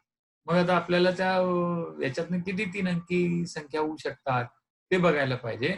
आणि मग 3 अंकी संख्या होणाऱ्या किती याच्यातल्या? तर सगळ्यात मोठी 431 असणार. त्याच्यानंतर ती 341 असणार. त्यानंतर 413 असणार, 341 असणार. मग अशा सगळ्या संख्या तयार करायच्या, त्यांची बेरीज करायची. याच्यात शॉर्टकट 18व्याला काही नाहीये. You have to do that काय म्हणतात त्याला कॅल्क्युलेशन. त्यानंतर 19वा तसाच आहे. आणि मग 20वा म्हणजे आता थोडक्यात मी पहिले 20 प्रश्न बघितले आणि त्या 20 प्रश्नामध्ये मला जवळ-जवळ 5 प्रकारचे प्रश्न येतात असं लक्षात आलं. मग उरलेले जे 80 प्रश्न आहेत, ह्या 5 प्रकारात बसतात का ते बघायचं आणि त्याच्यानुसार जर समजा आपण ते मगाशी सांगितल्याप्रमाणे 15 मिनिटात 30 प्रश्न सोडवायचा हे केला, त्याचा आपल्याला फायदा होऊ शकतो. तर असे हे प्रश्न जर नुसते हे असं दिलंय याच्याप्रमाणे संख्यांचं जरी बघायला गेलं तुम्ही हे आता ही सुद्धा श्रेणी विचारलेली आहे. एस बरोबर 10 ते उत्तरात बसतं. तर असे 40 प्रश्न आता जे आपण बघितले ते साधारणपणे संख्यांच्यातल्या संबंधाबद्दल, संख्यांच्या रचनेबद्दल, संख्यांच्या नियमाबद्दल आणि संख्यांच्या वर्तनाबद्दलचे ते प्रश्न आहेत. आणि मग ह्या 40चं वर्गीकरण केलं आणि त्यातले एक 7-8 प्रकार आपल्या लक्षात आले आणि त्याच्यावरतीच प्रश्न मी सोडवत गेलो, त्याचा मला फायदा होणार. आणि हे पुढे ही बाकीचे सगळे आकडेमोडचे प्रश्न आहेत. अलीकडे हे आकडेमोडचे जे प्रश्न आहेत, तर ते बऱ्याच वेळेला कमी विचारले जातात. आणि त्याच्याऐवजी मग ते पुढचे जे अप्लाइड मॅथेमॅटिक्स ज्याला आपण म्हणतो, तर त्याच्यावरती ज्यादा प्रश्न आलेले आहेत. तर हा सगळा भाग जो आहे जवळ-जवळ ते गणितातले जे काही 210 जे प्रश्न आलेत, त्याच्यापैकी निम्म्यापेक्षा जास्त प्रश्न गेल्या 20 परीक्षांच्या मध्ये हे कशावरती येऊन गेलेले आहेत, जे आता आपण बघितलं त्याच्याप्रमाणे म्हणजे 100 प्रश्न जे बघितले, संख्या आणि त्या संख्यांचे काय म्हणता येईल त्याला आपल्याला वैशिष्ट्य त्याच्याबद्दल. आता नंतर प्रमाण, भागीदारी, गुणोत्तर ह्याच्यावरचे प्रश्न आलेले आहेत. आणि मग पहिलं जर वेळेला एका समितीतील 2/3 सदस्य स्त्रिया, पुरुष सदस्यापैकी 1/4. मग आता 2/3 सदस्य स्त्रिया म्हटलं तर पुरुष 1/3 आले. आणि मग त्या पुरुष सदस्यापैकी 1/4 विविध म्हणजे 1/3 गुणिले 1/4 केलं, की मग ते 1/12 काय झाले अ, विवाहित आले. आता 1/12 विवाहित म्हणजे 11/12 अविवाहित. मग पुढे लगेच दिले ना पुरुषापैकी 9 अविवाहित. मग आता इथे काय झालं 11/12 म्हणजे 9. मग 1 म्हणजे किती? आणि असं जर तुम्ही काढत गेला, मग त्या ह्याच्यातनं तुमचं ते उत्तर निघणार. आणि मग हे प्रमाण भागतीवरचे ते आहे. मग त्यातला हा एक प्रकार झाला. दुसरा प्रकार तो पगार आहे तेवढा, मग जेवणावर एवढा, घर खर्च एवढा, आणि शिल्लक किती राहते ते काढायला सांगितले. किंवा आता 50 पैसे एक यांची नाणी त्याचं 3-2 प्रमाणात घेतल्यास त्याचं गुणोत्तर आलेलं आहे. त्यानंतर हे असे प्रत्येकाचे त्यांनी दिलेले आहेत. तर यात सुद्धा जवळ-जवळ तुम्ही बघायला गेला तर मगाशी सांगितल्याप्रमाणे 21 भर प्रश्न हे प्रमाण आणि गुणोत्तरावरती आहेत. आता डायरेक्ट प्रश्न 11वा बिटला 2x बरोबर 3 3y बरोबर 4z तर XYZ किती? आणि मग ह्याच्यात त्यांनी 2s 3s 4 असं येईल की वेगळं येईल. तर बऱ्याच जणांना बघितल्यानंतर लगेच वाटतं की 2s 3s 4 येईल. पण ते तसं असणार नाही. मग यांच्यात तुम्हाला मगाशी जसं सांगितलं 2x भागिले 3y किंवा यांचा छेद काढून तुम्हाला ते उत्तर काढावं लागेल. मग तसंच असे हे कुठले-कुठले प्रश्न आलेले आहेत. तर 21 प्रकारचे प्रश्न त्या प्रमाण गुणवत्तेवरती. टक्केवारी, खरेदी, विक्री, व्याज मग याची काही सूत्र असतात, याची काही शॉर्टकट्स आहेत त्याच्यातले, ते माहिती पाहिजेत. मग टक्केवारीचं तर 21 चे 16% किती? मग 16% काढायचं झालं तर ते 8.5% 8.5 नी भागायला पाहिजे, असं वगैरे असतं. आणि मग 21 ला जर समजा 8.5 नी भाग दिला तर ते 336 येतं. तेव्हा एका संख्येची 25% किंमत ही 0.25 संख्या कुठली? आणि टक्केवारीची मग सूत्र जी असतील ती बघायची. त्याच्यानंतर जर तुम्ही बघायला गेलात तर खरेदी विक्रीवरचे प्रश्न आलेले आहेत. आणि ते नफा, तोटा आणि त्याबद्दलचे प्रश्न आणि व्याजावरती सुद्धा प्रश्न येऊन गेलेले आहेत. आणि त्या प्रश्नांची संख्या काही एवढी जास्त नाही. तर एकंदर जर बघायला गेला तर व्याजावरचे येऊन गेलेले प्रश्न काहीतरी 1-2च आहेत. म्हणजे ह्याच्यातला 16वा जर बघितला आणि 18वा बघितला तर तेवढेच व्याजावरती आले. बाकीचं खरेदी विक्रीवरती येऊन गेलेलं आहे. नंतर जर भाग बघायला गेलो आपण, तर ते अंतर, वेळ आणि वेग. मग त्याची जी सूत्र आहेत म्हणजे व्हेलॉसिटी बरोबर डिस्टन्स अपॉन टाईम आणि मग त्याच्यानुसारचं. मग आता ते एक खांब ओलांडताना रेल्वेला किती वेळ लागतो? रेल्वे 2 असतील, समोरासमोर आला तर वेळ किती लागणार? किंवा ह्यात काही बऱ्याच गोष्टी दिलेल्या आहेत. म्हणजे अनेक जण पुढं-मागे करून चालायला सुरू करतात. मग किती वेळात ते एकमेकाला भेटतील असला वगैरे प्रश्न वगैरे विचारले गेलेले आहेत. आणि मग यात सुद्धा मगाच्यासारखंच थोडं वर्गीकरण करायचं आणि असे 13 भर प्रश्न तिथे येऊन गेलेले आहेत. त्यानंतर पुढे जर बघायला गेला काळ, काम, वेग मगाशी सांगितल्याप्रमाणे 3च प्रश्न आलेले आहेत. आणि त्या 3 प्रश्नाच्या ह्याच्यातनं बऱ्याच वेळेला काठिण्य पातळी एवढी जास्त नाहीये, पण याची प्रॅक्टिस तुम्हाला करावं लागणार. नंतरचा भाग जो आहे, वयमापन, वेळमापन आणि कॅलेंडर. त्यात ह्या वयावरचे प्रश्न असे आणि त्याचं सुद्धा वर्गीकरण दिलेलं आहे इथं करून. आणि मग असंच जर समजा तुम्ही बघत गेला पुढं, तर भूमितीवरचे जे सरासरी क्रमची संख्या जे आहेत, तर ते तसे सोपे प्रश्न येऊन गेलेले आहेत. त्यात काही इतकं अवघड नव्हतं ते. आणि हा जो भूमितीवरचा जो भाग आहे, तर ते प्रश्न सध्या त्यांची संख्या सुद्धा जास्त होती. आणि मग त्याच्यामध्ये परिमिती असतील किंवा क्षेत्रफळ आहे, घनफळ आहे आणि त्याच्याच बरोबर अलीकडच्या काळामध्ये जे प्रश्न याच्यातले विचारलेले आहेत, तर अशा प्रकारच्या बहुभुजा ज्या आहेत, आता हा प्रश्न जर तसा बघायला गेला 10वा तर त्या याच्यामध्ये जास्त वेळ काढणार आहे. आणि मग अशामुळे याची उत्तरं काढत असताना आपल्याला काय शॉर्टकट्स आहेत ते सगळे बघायला पाहिजे. अ, त्याच्यानंतर गेलं तुम्ही इथे ते घ्या, ते विचारलेलं आहे. त्यानंतर पुढे इथं सुद्धा ते क्षेत्रफळ अशा आकृतीतून काढायला सांगितलंय. इथं सुद्धा आकृतीतलं क्षेत्रफळ काढायला सांगितलेलं आहे. त्यात त्रिकोणांची संख्या, चौकोनांची संख्या याच्यावरचे प्रश्न येतात. आणि नंतर मग ते घनावरचे प्रश्न. तर घनावरचे प्रश्न अलीकडच्या काळामध्ये ते आता हा घन दिलाय आणि त्याच्यातलं मग वरच्या बाजूला कुठलं त्रिकोण असेल, वर्तुळ असेल किंवा चौकोन असेल किंवा डॉट असेल किंवा अधिक असेल, मग ते काढायला तुम्हाला सांगितलेलं आहे. मग ते तुलना करून करावं लागतं. त्यानंतर असं हे कागदाचं एकंदरीत रचना दिलेली आहे आणि मग त्या कागदाचं जर समजा अशा रचनेच्या कागदाचं जर समजा मला घन करायचं असेल, किती घड्या घालाव्या लागतील? असे काही प्रश्न. मग आता हा तिसराच प्रश्न रिपीट झालाय 5व्या ह्याच्यामध्ये. किंवा हा सुद्धा 6वा आणि 5वा सारखाच आहे. परत इथं घन बनवण्याच्या घड्या कशा घालायच्या त्याच्यावरती. इथं सुद्धा घन बनवण्यासाठी घड्या कशा घालायच्या. तर इथले प्रश्न जे आहेत तसे सोपे आलेले आहेत. आकृत्यावरचे प्रश्न सगळ्यात सोपे असतात अलीकडे आणि ते एक जवळ-जवळ 20 भर प्रश्न आलेले आहेत. आणि याच्यात सुद्धा काय की आता इथं पहिलं जे पेन्सिल न उचलता आणि कोणत्याही रेषेवरून पेन्सिल दोनदा न फिरवता काढता येईल अशी प्रतिमा बघा आणि मग ते थोडक्यात तिथं कृती करूनच आपल्याला काढायला पाहिजे. किंवा ते एम्बेडेड आकृत्या अलीकडे विचारल्या जातात. मग त्याच्यावरचा म्हणजे आता इथं हे एवढाच भाग काढून टाकलेला आहे. मग त्यात बसणारा अंक यापैकी कुठला असेल आणि चांगल्यापैकी व्हिज्युअलायझेशननी आपल्याला ते उत्तर काढता येतात. आता ह्या सगळ्यांच्या प्रश्नांची सोडवण्यासाठी आपल्याकडं मूलभूत माहिती काहीतरी असायला पाहिजे. मग ती मूलभूत माहिती कुठली असायला पाहिजे, तर त्याच्याबद्दल आपल्याकडे काही स्लाइड्स आहेत. तर त्या थोडक्यात आपण बघूया. मध्ये गणितातली थोडी माहिती पाहिजे आणि काय म्हणतात त्याला ते बुद्धिमापन किंवा संख्याबद्दलची थोडी माहिती आपल्याकडे असायला पाहिजे. बरं ही स्लाइड दिसते का आपल्याला? आपल्याला कुणी एखाद्याने सांगितलं तरी चालेल. Are you able to yes sir. Okay. मग आता इथे मूळ संख्या कशाला म्हणायच्या? मग ते तुमच्यापैकी सगळ्यांना माहितीच आहे ते. ते काय मी जास्त बोलत नाही त्याच्यावरती.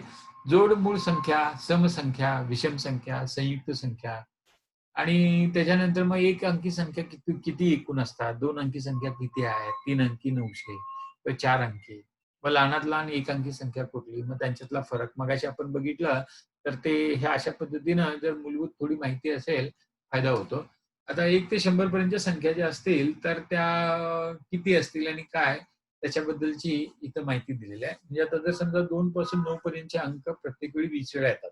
मगाशी एक प्रश्न होता की 200 ते 400च्या दरम्यान 4 अंक एकदा येणाऱ्या संख्या किती? मग तसं ते आपल्याला ह्या ह्याच्यात 1 ते 100 पर्यंतचे केले. मग ते 100 ते 200 पर्यंत किंवा 200 ते 300 पर्यंत, 300 ते 400 पर्यंत. कारण ते प्रश्न तसे येऊन गेलेले आहेत आणि त्याच्या वेळेला मग आपल्याला ते काढता आलं पाहिजे. म्हणजे इथं खालचं जर बघायला गेलं तुम्ही 1 ते 100 पर्यंतच्या संख्यात 1 हा अंक असणाऱ्या 20 संख्या आहेत. 1 हा अंक फक्त एकदाच असणाऱ्या संख्या 19 आहेत. 2 पासून 9 पर्यंतच्या अंक असलेल्या एकूण संख्या 19 येतात. म्हणजे 2 असेल किंवा 3 असेल किंवा 4 असेल तर पहिल्या 100 मध्ये ते 19 असतात. त्या 2 अंकी संख्यात 1 ते 9 या अंकांच्या प्रत्येकी 18 संख्या असतात. मग आता हा जो काही हे आहे म्हणजे थोडं हे आपण जर समजा लक्षात जास्त ठेवायचं असेल तर संख्या लिहून काढून त्याच्यानुसार स्वतःच्या एकंदरीत तुम्ही माहिती संकलित करू शकता. त्याच्यानंतर त्या दोन समसंख्यांची बेरीज समसंख्याच असते. दोन समसंख्यांची वजाबाकी समच असते आणि सम आणि विषम संख्यांची बेरीज केली की ती नेहमी विषम असणार आणि दोन्हींची जर समजा वजाबाकी केली तर ती विषमच असणार. मात्र दोन विषम संख्यांची वजाबाकी सम आणि दोन विषम संख्यांची बेरीज सुद्धा सम असणार. आणि गुणाकार जर बघायला समसंख्यांचा गुणाकार समच असतो आणि विषम संख्यांचा गुणाकार विषम असतो. पण समसंख्या आणि विषम संख्या या दोघांचा गुणाकार केला तर तो समसंख्यांचा असतो. मग असा हा एकंदरीत आपल्याला मगाशी जी काही संख्यावरच्या क्रिया ज्या बघितल्या तर त्यासाठी ही काही मूलभूत जे प्राथमिक नियम आहेत संख्यांच्या क्रियाबद्दल ते माहिती पाहिजे. आता जोड मूळ संख्याला फरक हा 2च असतो. मग आता 1 ते 100 मध्ये एकूण 8 जोड मूळ संख्या आहेत. आता 3 आणि 5 फरक 2 असेल तर त्याला जोडमूळ संख्या म्हणायचं. आणि या जोडमूळ संख्येवरती प्रश्न आलेले आहेत. मग आता 8 जोडमूळ संख्यामधली सगळ्यात छोटी जोडमूळ संख्या कुठली? 3 आणि 5 आणि सगळ्यात मोठी जोडमूळ संख्या कुठली? 71 ते 73. मग आता ह्या ह्याच्यात जर बघायला गेला तर पहिल्या 20 मध्ये ह्या 3, 5, 5, 7, 11, 13, 17, 19 अशा 4 आहेत आणि नंतरच्या ह्याच्यामध्ये त्या 4 आहेत. मग त्यात सुद्धा जर बघायला गेला 29, 31, 41, 43, 59, 61 आणि 71, 73 आणि ही सगळ्यात मोठी जोडमूळ संख्या 71, 73 म्हणायची आणि सगळ्यात छोटी 3, 5. मग याच्यावरती सुद्धा त्यात प्रश्न आलेत. त्याच्यानंतर आता हे आपल्याला जर समजा तुम्हाला मूळ संख्या कुठली आहे तर ते ओळखण्यासाठीचे काही क्ल्यूज किंवा काही टिप्स इथे दिलेल्या आहेत. So you can go through that. त्यानंतर आपल्याकडं 1 ते 100 ला एकूण 25 मूळ संख्या आहेत. मग त्या कुठल्या 25 मूळ संख्या? तर आपण मगाशी बोललो 71, 73 हे सगळ्यात मोठ्या जोडमूळ संख्या आहेत.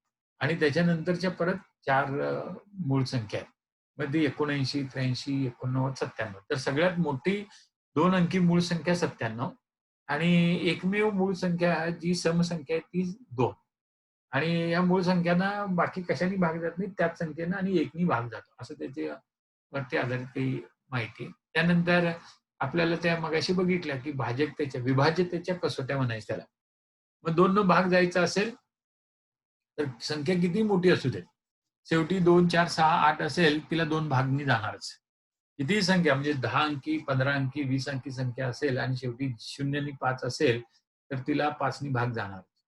9चं जे आहे, तर ते संख्या समजा 5, 7, 8 अंकी कितीही दिली असेल आणि त्यातल्या अंकांची बेरीज केली आणि तिला 9 न भाग गेला, ते 9 नी भाग जाणार. 3 न भाग गेला त्याला, तर 3 न भाग जाणार.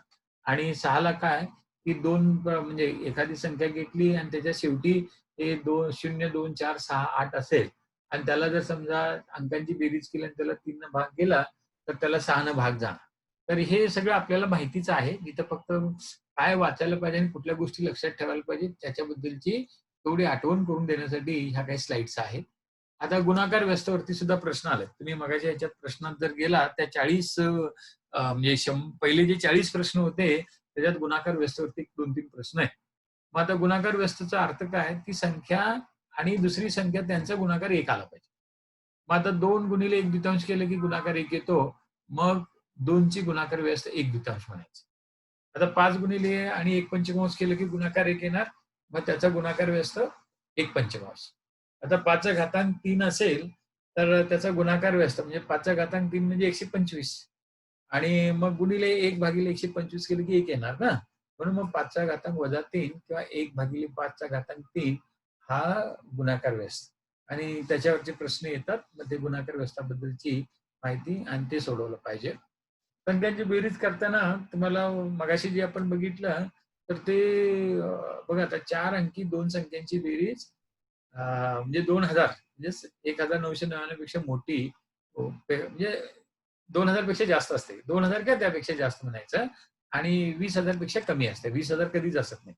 मग तसंच ते 3 अंकींची बघितली तर 1000 पेक्षा मोठे 1000 किंवा 1000 पेक्षा मोठी, पण 2000 पेक्षा लहान असते. तर असं हे जर थोडं लक्षात ठेवलं, तर ते बेरजेवरचे जे संख्यांचे प्रश्न आले, त्याची उत्तरं काढायला त्याचा सोपा होतो. आता मसावी-लसावीवरती सुद्धा प्रश्न येतात आणि मसावी-लसावींचा जी काही हे वैशिष्ट्ये आहेत, ती आपण लक्षात घेतली पाहिजेत. नंतर संख्यांच्या बेरजेबद्दल म्हणजे आता त्या बेरजेबद्दल त्या 40 मध्ये जवळ-जवळ एक 20 भर प्रश्न बेरजेबद्दलच आहेत. मग n संख्यांची संख्या सरासरी बरोबर दिलेल्या संख्यांची बेरीज भागिले n करायचं आणि मग एकूण संख्या किती आहे? क्रमशः संख्यांची बेरीज तर सरासरी गुणिले एकूण संख्या. त्यानंतर क्रमशः संख्यांची सरासरी ही मधली संख्या असते. म्हणजे सरासरी बद्दल आणि बेरीज बद्दल दोन्ही विचारलेलं आहे त्यांनी आणि क्रमशः असलेल्या संख्यांची सरासरी. पहिली संख्या आणि शेवटची संख्या यांची बेरीज करायची. त्याला 2 न भाग दिला की क्रमशः आलेल्या संख्यांची सरासरी निघते. त्यानंतर एकूण संख्यांची सरासरी सूत्र साधंच आहे ते आणि 1 ते 10 दरम्यान मूळ संख्यांची सरासरी म्हणजे आता 1 ते 10 दरम्यान असलेल्या मूळ संख्या म्हणजे 2, 3, 5, 7 आणि 2, 3, 5, 7 ह्या मूळ संख्या आणि त्यांची बेरीज केली आणि त्याला त्यांनी भाग दिला तर येणारी संख्या ती 5.5. मग मूळ संख्यांच्या बद्दल अ, अशी काही माहिती. आता मगाशी जे बरेच प्रश्न असे याच्यावरती होते. नैसर्गिक संख्यांची बेरीज. मग ते n गुणिले n प्लस 1 भागिले 2 आणि n म्हणजे एकूण संख्या. मग क्रमाने येणाऱ्या समसंख्यांची बेरीज त्याचं सूत्र सगळ्यात सोपं आहे. तर n गुणिले n अधिक 1 म्हणजे आता समजा 2, 4, 6, 8, 10 असं विचारलं. त्याची क्रमाने येणाऱ्या समसंख्या झाल्या. मग त्याची बेरीज किती असणार? मग आता आपण 2, 4, 6, 8, 10 म्हटलं तर त्या 5 आहेत. मग एकूण संख्या 5 आहेत ना त्या. मग ते यांची बेरीज किती येणार? तर 5 गुणिले कंसामध्ये 5 अधिक 1. मग आता कंसामध्ये 5 अधिक 1 म्हणजे 6 झालं आणि अगोदर 5 आलं. मग 6 गुणिले 5 केले की 30 झालं. म्हणजे याचा अर्थ काय? की पहिल्या 5 क्रमवार संख्यांची समसंख्यांची बेरीज 30 आहे.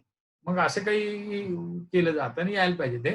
क्रमाने येणाऱ्या विषम संख्यांची बेरीज किती? तर n वर. मग आता पहिल्या 10 मध्ये असणाऱ्या विषम संख्या कुठल्या आहेत? 1, 3, 5, 7 आणि 9. मग ह्या पाचांचा आपल्याला बेरीज किती येणार? तर n वर्ग म्हणजे 5चा वर्ग 25. तर 1 ते 10 समसंख्यांची बेरीज 30 आहे आणि 1 ते 10 विषम संख्यांची बेरीज 25 आहे. म्हणजे हे ह्या सूत्रानं आपल्याला काढता येतं आणि मग त्यामुळं पहिल्या 5 समसंख्यांची बेरीज ही त्याच पहिल्या 5 विषम संख्यांच्या बेरजेपेक्षा 5 ने जास्त असते. असे काही शब्द आलेत ना, त्याच्यामुळं आपल्याला हे असं थोडं करत राहिलं पाहिजे. नैसर्गिक वर्गसंख्यांची बेरीज काढायची.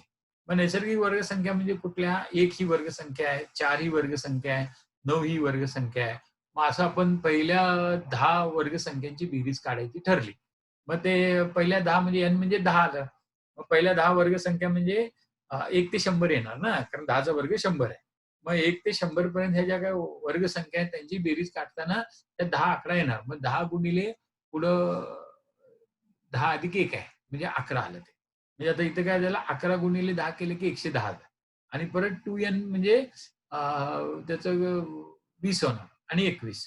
मग आता इथं आपण बघितलं की ते 110 गुणिले 21 भागिले 6 करायचं.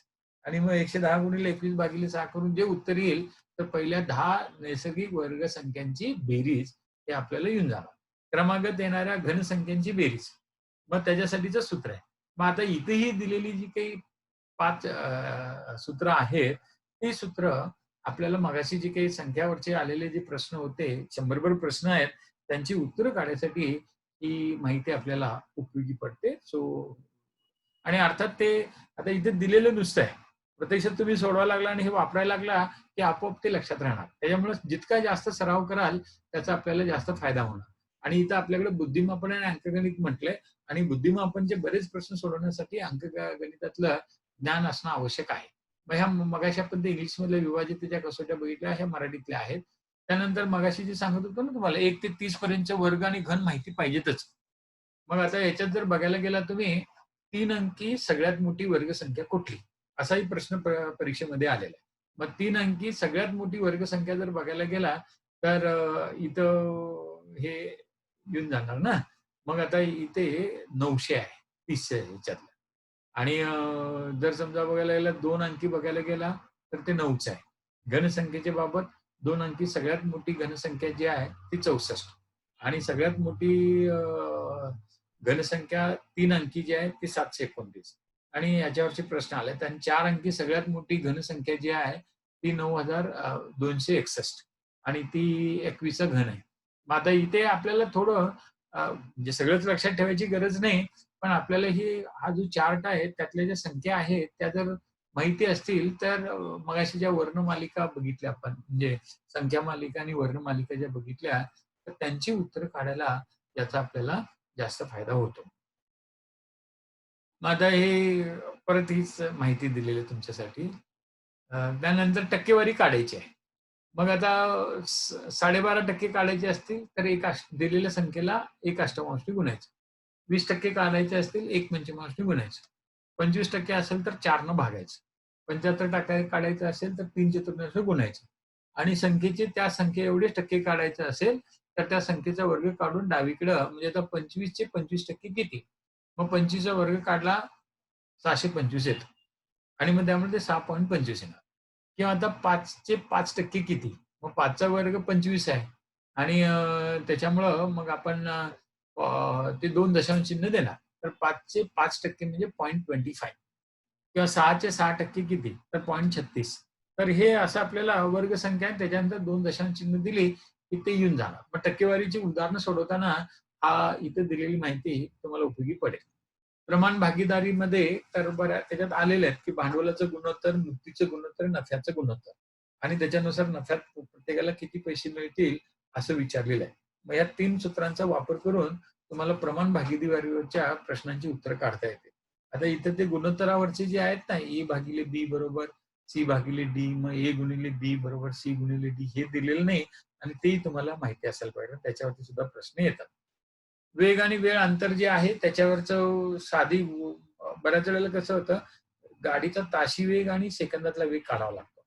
मग गाडीचा ताशी वेग व लागणारा वेळ काढताना 18 ने गुणायचं आणि अंतर काढताना 5 18 गुणायचं.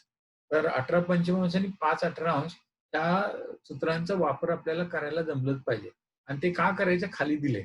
एका तासामध्ये 36 सेकंद असतात. आणि 1 किलोमीटर म्हणजे 1000 मीटर म्हणजे 1000 मीटर असतात. त्यामुळं जर समजा मला ताशी मीटरमध्ये जर वेग काढायचा झाला, तर त्याला मला 18 ने गुणलंच पाहिजे. आता गाडीचा ताशी वेग बरोबर कापावायची एकूण अंतर, लागणारा वेळ गुणिले 18 करायचं. त्यानंतर गाडीची लांबी काढायची असेल, ताशी वेग गुणिले खांब ओलांडता लागणारं अंतर गुणिले 5 18.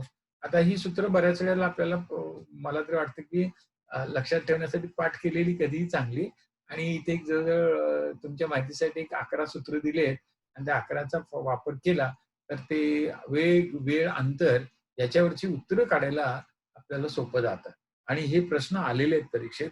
म्हणजे बोगद्याची लांबी विचारलेली आहे, पुलाची लांबी विचारलेली आहे, त्या ते नदीच्या त्या नावेच्या प्रवाहाचा वेग आणि उलट दिशेचा वेग त्याच्यावरचे प्रश्न आलेले आहेत. आणि मग आता ही सूत्र समोर घ्यायची.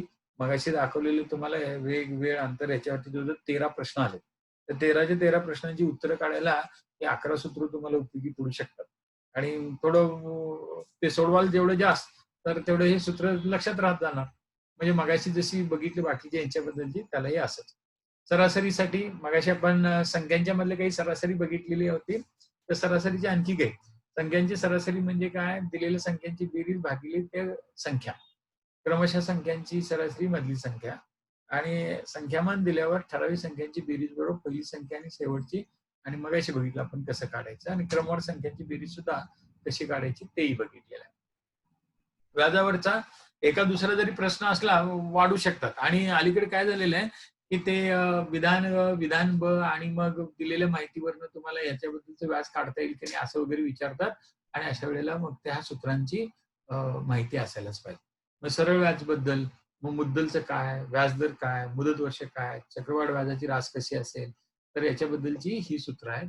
तर ती लक्षात घेऊन व्याजावरचं उत्तर काढतायत. नफा तोटावरती सुद्धा मगाशी ते 18 पंचमांश आणि 5/18 जसं बघितलं, तसं इथं शेकडा नफा आणि शेकडा तोटा काढताना काय नेमकं करायला पाहिजे? एक मूलभूत गोष्ट लक्षात ठेवली पाहिजे. नफा किंवा तोटा काही असू दे, तो कधीही विक्रीच्या किमतीवर काढत नाही. आपण तो खरेदीच्या किमतीवरतीच काढतो. त्यामुळं नफा तोटा काढताना गुणाकार करायचा असेल, तर ते विक्रीची रक्कम न घेता ते डायरेक्ट आपल्याला खरेदीची रक्कम घेऊन जर केला, तर गणिताची आपली जे उत्तरं कधीही चुकत नाही. बऱ्याच वेळेला त्या गडबडीच्या नादामध्ये आपण खरेदी आणि विक्रीच्या किमतीतला फरक लक्षात घेत नाही. म्हणजे नफा तोटा काढताना आणि त्यामुळे उत्तरं चुकू शकतात. तर अशा वेळेला आपल्याला नेहमी एक मूलभूत तत्व की खरेदी आणि म्हणजे नफा तोट्यावरची उत्तरं जी आहेत ते काढत असताना नफा किंवा तोटा कुणीही असू दे, तो खरेदीच्या किमतीवरतीच काढला जातो, विक्रीच्या किमतीवरती नाही. मग भूमितीवरचे जे प्रश्न आहेत, त्याच्यामध्ये आलेले प्रश्न. मग आयताच म्हणजे मगाशी सांगितल्याप्रमाणे ना, त्या आयत घेतला, मग त्याची परिमिती, क्षेत्रफळ, लांबी, रुंदी आणि मग त्याच्यावरची काही ही शेवटची 2 वाक्य आहेत. आयताची रुंदी दुप्पट केली आणि लांबी निमपट केली, क्षेत्रफळ तेवढंच. आणि लांबी, रुंदी दुप्पट केला, क्षेत्रफळ चौपट होतं. मग ही काही साधी-साधी सूत्र आहेत. तुम्हाला सगळ्यांना माहिती असणार. फक्त इथे रिव्हिजनसाठी ते कुठं काय वापरायचं हे आपल्या लक्षात यावं म्हणून मी बोलतोय आपल्याशी. चौरसाची परिमिती, मग क्षेत्रफळ, मग आता ते चौरसाची बाजू दुप्पट केल्यास क्षेत्रफळ चौपट होतं आणि 2 चौरसांच्या क्षेत्रफळाचे गुणोत्तर हे त्यांच्या बाजूंच्या मापांच्या वर्गाच्या पटीत असतात. मग हे भूमीतले काही प्रश्न बघितले तर अशीच वाक्य सगळी तिथं वापरलेली आहेत आणि ते सगळं ते प्रश्न जसे येऊन गेले आहेत त्याच्यानुसार ह्या काही स्लाइड्स तयार केलेल्या आहेत. समभुज चौकोन, समलंब चौकोन यांच्यावरचं क्षेत्रफळ आणि त्याच्याबद्दलची लंबांतर किंवा याबद्दलची काही सूत्र आहेत. ते सोडवताना ते समोर ठेवलं आणि आपल्याला करता येईल. त्रिकोणावरती बरेच प्रश्न आलेले आहेत. त्रिकोणांच्या कोनावरती सुद्धा विचारले गेलेले आहेत प्रश्न. मग त्रिकोणाचं क्षेत्रफळ साधं आहेच. बाकीची काही सुद्धा हे आहे. त्यानंतर ते कोटिकोण कशाला म्हणायचं, पूरक कोण कशाला म्हणायचं आणि त्यातले काही प्रश्नांची उत्तरं. वर्तुळाबद्दल तर हे साधंच चार्ट आहे. त्यानंतर वर्तुळाच्या बद्दलची ही अर्धवर्तुळाची प्रतिमिती, त्रिज्या, क्षेत्रफळ, मग वर्तुळाची त्रिज्या कशी काढायची, परत त्या त्रिज्येचे म्हणजे त्रिज्या जी आहे, तर त्याची 2-3 सूत्र दिलेली आहेत आणि वर्तुळाची सुद्धा 2-3 सूत्र दिलेली आहेत आणि मग ही कशी वापरायची ते बघायला पाहिजे आणि साधी ही शेवटी 1-2-2 वाक्य दिलेली असतात. म्हणजे 2 वर्तुळांच्या त्रिज्याचे गुणोत्तर हे वर्तुळांच्या परिघांच्या गुणोत्तराइतकंच असतं. 2 वर्तुळांच्या क्षेत्रफळाचे गुणोत्तर हे त्या वर्तुळांच्या त्रिज्यांच्या गुणोत्तरांच्या किंवा वर्तुळाच्या परिघाच्या गुणोत्तराच्या वर्गाच्या पटीत असतं. आणि वर्तुळाची त्रिज्या दुप्पट केल्यास क्षेत्रफळ चौपट होतं. मग आता ही जी काही शेवटची जी 3 वाक्य आहेत, ती आपल्याला भूमीतल्या काही प्रश्नांची उत्तरं काढताना वापरता येतात हं आणि ते आपल्याला जमलं पाहिजे. त्यानंतर घनफळ काढायचं झालं तर ते इष्टिका चित्ती असेल, काटकोन चित्ती असेल, गोलाचं घनफळ, गोलाचं पृष्ठफळ, घनचित्तीचं घनफळ किंवा घनचित्तीची बाजू, घनाचं पृष्ठफळ. मग हे दंडगोल असतो त्याच्यावरती, त्यालाच वृत्तचित्री म्हणतात, त्या सिलिंडर आणि शंकूवरती सुद्धा परीक्षेमध्ये प्रश्न आलेले आहेत. त्यानंतर भौमितिक सूत्र जी आहेत, ही इथं परत मगाशी जी नव्हती दिलेली ती एकत्र करून दिलेली आहे. त्यानंतर त्रिकोणाच्या बद्दलचं मगाशी सांगितलं एकच आलं होतं. तर ते आता इथं हे वर्गमुळाच्या चिन्हात येस, मग एक बाजू, दुसरी बाजू, तिसरी बाजू.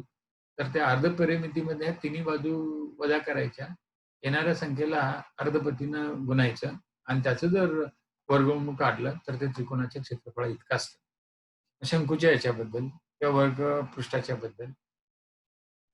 आता बळजिक राशीवरची काही सूत्र जी आहेत, तर ती काही एवढे प्रश्न नाही आलेले, पण ते थोडे आपण सगळेच बघतोय म्हटल्यानंतर त्या याच्यावरती काही बघता आलं पाहिजे आपल्याला. आता काही सोडवून दाखवलेली उदाहरणं आहेत. मग ह्या अशा ज्या काही स्लाइड्स आहेत, त्या आपल्याबद्दल मी आपल्याला पाठवून देतो and then you can study on that. बरं, आता आपल्याला जर समजा काही प्रश्न असतील तर ते विचारा आणि I will be able to answer your queries. परिमिती म्हणजे पेरिमीटर. म्हणजे आता चौकोन जर घेतला तर त्याची परिमिती किंवा पेरिमीटर म्हणजे काय? तर चौकोनाचे लांबी आणि रुंदी अशी 2 वेळा येणार ना. तर ते 2 गुणिले कंसामध्ये लांबी अधिक रुंदी हे जे काही येईल तर त्याला पेरिमीटर म्हणायचं. आता वर्तुळाचा परिघ म्हणजे वर्तुळाची पेरिमीटरच असते. या त्रिकोणाच्या तिन्ही बाजूंची बेरीज म्हणजे तो पेरिमीटर येतो. तर परिमिती म्हणजे पेरिमीटर. बरं. आता कसं आहे, की आता आपण गेल्या 7 म्हणजे एकूण 8 संवादामध्ये सुरुवातीला आपण ओरिएंटेशनचं आणि नंतर आपले जे काही विषय आहेत, प्रत्येक विषयात आतापर्यंत 20 परीक्षामध्ये येऊन गेलेले प्रश्न यांची चर्चा केली. आणि तुम्ही जर बघायला गेला तर साधारण रफली आपण करूया 20 पैकी जवळ-जवळ 15 प्रश्नांमध्ये 100-100 प्रश्न होते. मग त्यामुळे 20 गुणिले जर समजा 15च्या ह्याच्यात जर 15 गुणिले 100 गेले की ते 1,500 झाले आणि उरलेल्या ह्याच्यात 150-150चे प्रश्न होते. मग ते जवळ-जवळ 5 पेपर असे 5 नाही मला वाटतं जास्तच होते 150-150 असलेले आणि मग ते 150 गुणिले जर समजा आपल्या हिशोबासाठी 6 धरले तर ते 900 झाले. तर 1500 आणि 900 जर धरले तर 2,400. तर जवळ गेल्या 20 वर्षांमध्ये एम-पी-एस-सीनं पोलीस उपनिरीक्षक, त्यानंतर राज्य कर निरीक्षक आणि मंत्रालयातले सहाय्यक या पदांच्यासाठी ज्या वेगवेगळ्या एकत्र किंवा वेगळ्या अशा पूर्वपरीक्षा घेतल्या, तर त्यातल्या सगळ्या प्रश्नांची आपण आतापर्यंत गेल्या 8 संवादांमध्ये चर्चा केली आणि सुरुवातीला आपल्याला सांगितल्याप्रमाणे यावर्षी 2019च्या तुलनेमध्ये पी-एस-आयच्या जागांची संख्या जास्त आहे, एस-टी-आयच्या जागांची संख्या जास्त आहे आणि सहाय्यक म्हणजेच ए-एस-ओच्या पदांची संख्या सुद्धा जास्त आहे. आणि पूर्वपरीक्षा उत्तीर्ण व्हायचं असेल, तर मागच्या वेळेला पी-एस-आयसाठी 45 होतं. सगळ्यात जास्त मेरिट मागच्या वेळेला ए-एस-ओला गेलं होतं 57 आणि एस-टी-आयसाठी 55. तर 45, 55, 57 असं 2019 मध्ये पूर्वपरीक्षा उत्तीर्ण होण्याचं मेरिट होतं. आता 2020 मध्ये हे मेरिट निश्चितच वाढणार. त्याची कारणं 2-3 आहेत. पहिलं कारण म्हणजे मुलांना परीक्षेची तयारी करण्यासाठी मिळालेला वेळ. त्याच्यानंतर दुसरी गोष्ट असं आहे, की स्पर्धेची तीव्रता वाढलेला आहे. जसा वेळ मिळाला तसंच आपण काय म्हणतो त्याला गुणवत्ता जी आहे, विद्यार्थ्यांची तयारी करण्याची गुणवत्ता म्हणा किंवा वाढलेला दर्जा म्हणा किंवा एकंदरीतच टेक्निक विद्यार्थ्यांना बऱ्याच विद्यार्थ्यांना ते आत्मसात झालेलं आहे. आणि त्यामुळे काय होणार आहे, की स्पर्धेची तीव्रता वाढते असं लक्षात घ्यायचं आणि यावर्षी जर समजा मला पोलीस उपनिरीक्षक व्हायचं असेल, तर कुठल्याही परिस्थितीत गेल्या वेळेला 45 मध्ये झालं म्हणून यावेळेला होईल असं नाही. यावेळेला सुद्धा ते 50च्या वरती जायची शक्यता आणि एस-टी आणि ए-एस-ओचं जे मेरिट आहे 60च्या वरती जाईल असंच गृहीत धरायचं. त्यामुळे या परीक्षेची तयारी करताना टार्गेट हे माझं साधारण 70च्या आसपास ठेवलं आणि समजा 10% माझी उत्तरं जर चुकली, तर त्या 10% चुकल्यामुळे 7 चुकली. 1/3 म्हणजे 1/4 तिथं आहे थर्डच्या ऐवजी. तर जर धरला तर त्या ह्याच्यातनं माझे 4 जाणार. 70 मधनं 4 गेले आणि चुकलेले 7 धरले तर 11 जाणार. 70 मधनं 11 गेलं तर 59 पर्यंत तरी मी राहू शकतो. त्यामुळे हे 70 जर समजा प्रश्न माझे उत्तरं जर तशी 10% चुकून बरोबर यायची झाली, तर मी 90 पेक्षा जास्त प्रश्न सोडवले पाहिजेत. 90 पेक्षा कमी सोडवले, बरेच मुलं अतिशय सावध असतात. म्हणजे खूप कॉन्शियस असतात, की नाही निगेटिव्हमध्ये मला निगेटिव्ह मार्किंगमध्ये मी यायला नको म्हणून कमी प्रश्न सोडवायचे. तसं करायचं नाही. त्याच्याऐवजी प्रश्नांचं जास्त सोडवायचं. आणि मुळात कसं आहे बघितलं आता, गेल्या वर्षी ह्याच्या 3 परीक्षांचा जो निकाल लावला, तर त्या 100 प्रश्नांपैकी त्यांनी पहिल्या मध्ये दिलेली जी काही उत्तरं होती, तर ती जवळ-जवळ 5 उत्तरं बदलली. 3 प्रश्न रद्द केले. म्हणजे याचा अर्थ काय झाला, ते मेरिट 97 प्रश्नांचं लागलं. मग 97चं लागलं याचा अर्थ काय? 45 नाहीये, तर ते 97 100 पैकी 45 नाही, ते 97 पैकी 45 होतं. मग 57 जे होतं ते 100 पैकी नव्हतं, ते 97 पैकी होतं. आणि पहिल्या नुसार जर बघायला 5 न त्यांनी ते बदलली होती. म्हणजे ते 5 जर ॲड केलं, तर एस-टी-आयचं म्हणजे एस-ओचं मेरिट 57 अधिक 3 अधिक 5 म्हणजे असं जवळ-जवळ म्हणजे पहिल्या ह्याच्या की आणि दुसऱ्या मधला फरक जो होता, तो 8 उत्तरांचा फरक होता. त्यातले 3 प्रश्न रद्द झाले, 5 उत्तरं बदलली. म्हणजे 8चा फरक होता. आणि मेरिट जे लागले त्याच्यात हे 8 ॲड करायचं. मग 45 अधिक 8 केले की ते 53. हे का करायचं? की आयोगानं उत्तरं बदलली, त्याच्यामुळं मी नापास झालो, असं झालं नसलं पाहिजे. आणि ते टाळायचं असेल, तर जे प्रश्न रद्द झालेत आणि दुसऱ्या मध्ये उत्तरं जी बदलतात, ते किमान गुण मानक जे आहेत त्याच्यात ॲड करायचं आणि त्यातनं मग ते वास्तव आपल्या लक्षात येईल. नाही आता यावर्षी सुद्धा कुठलाही पेपर एम-पी-एस-सीचा घ्या आतापर्यंत, त्या ह्याच्यामध्ये किमान एक 5 ते 10% उत्तरांच्या मध्ये म्हणजे इव्हन राज्यसेवाचा मागच्या वेळेचा मुख्यचा जर निकाल तुम्ही बघितला, तर त्या ह्याच्यामध्ये ते आपलं जे काही ऑब्जेक्टिव्हचे 700 गुण जे होते, म्हणजे 15 म्हणजे 150 गुणिले 4चं 600 झालं आणि मराठी, इंग्रजी 100 त्या 700 पैकी जवळ-जवळ 58 प्रश्नांची उत्तरं त्यांनी बदलली होती. आता 700 पैकी 58 आणि हे जर बघायला गेलं तर 7-8% ते येतं. आणि अशा वेळेला बऱ्याच जणांनी असं होऊन सुद्धा मुलांना ते मार्क पडले. जो हायेस्ट जो आला होता तो 533 म्हणजे दॅट इज म्हणजे इनक्रेडिबल. म्हणजे इनक्रेडिबल म्हणजे की त्याची खूप चांगलं आहे असं म्हणायचं त्याच्या. तर हा सगळा जो काही भाग आहे तो लक्षात घेऊन आपलं टार्गेट हे माझ्या मते जे आता सांगितलं त्याप्रमाणे 70च्या आसपास ठेवा. 70 पर्यंत जाण्यासाठी 90 पेक्षा प्रश्न सोडवलेच पाहिजेत. आणि 10 प्रश्नांचा असा असणार आहे, की येणार नाहीत असं नाहीत. येत असेल तर सोडवायचे, थांबायचं नाही त्याच्यात. फक्त you have to be very careful, की ते जे 10 प्रश्न ज्याच्याबद्दल you are not sure about it. कधी वाचलं नाही, तिथं लॉजिक लागत नाही, रॅशनल होत नाही, इंट्युशन जमत नाही, सोडूनच द्यायचं ते. नाहीतर ते बऱ्याच वेळेला ते आपल्याला ते निगेटिव्हमध्ये आलं, की आपल्याला त्याचा तोटा होऊ शकतो. आता यानंतरचा आपला जो संवाद एक असणार आहे, आता आपण काय बघितलं सगळं, की येऊन गेलेलं बघितलं. मग आता परीक्षेत काय येऊ शकतं? म्हणजे इतिहास घेतला. तर इतिहासातले जे 15 प्रश्न येण्यासाठी संभाव्य काय आहे? भूगोलमधले 15 प्रश्न कशावरती असू शकतात? अर्थशास्त्रातले जे 15 प्रश्न आहेत ते कशावरती असू शकतात? चालू घडामोडीमधले 15 प्रश्न आहेत ते कशावरती असू शकतात? तर आपला तो संवादाचा हे जे शेवटचा भाग जो असणार आहे, तर ते आपल्याकडे येणाऱ्या 100 प्रश्नांमध्ये काय-काय वाचायला पाहिजे आणि कशावर जास्त भर द्यायला पाहिजे, तर त्याचं एकत्रित असं एक लेक्चर आपलं असेल आणि that will be either on this Thursday किंवा नंतर तुम्हाला ते नोटिफाय करतील. आता तुम्हाला काही प्रश्न असतील तर ते मला विचारा. So I will be very happy to answer it. Otherwise stop over here. Akshay काही विचारायचं आहे?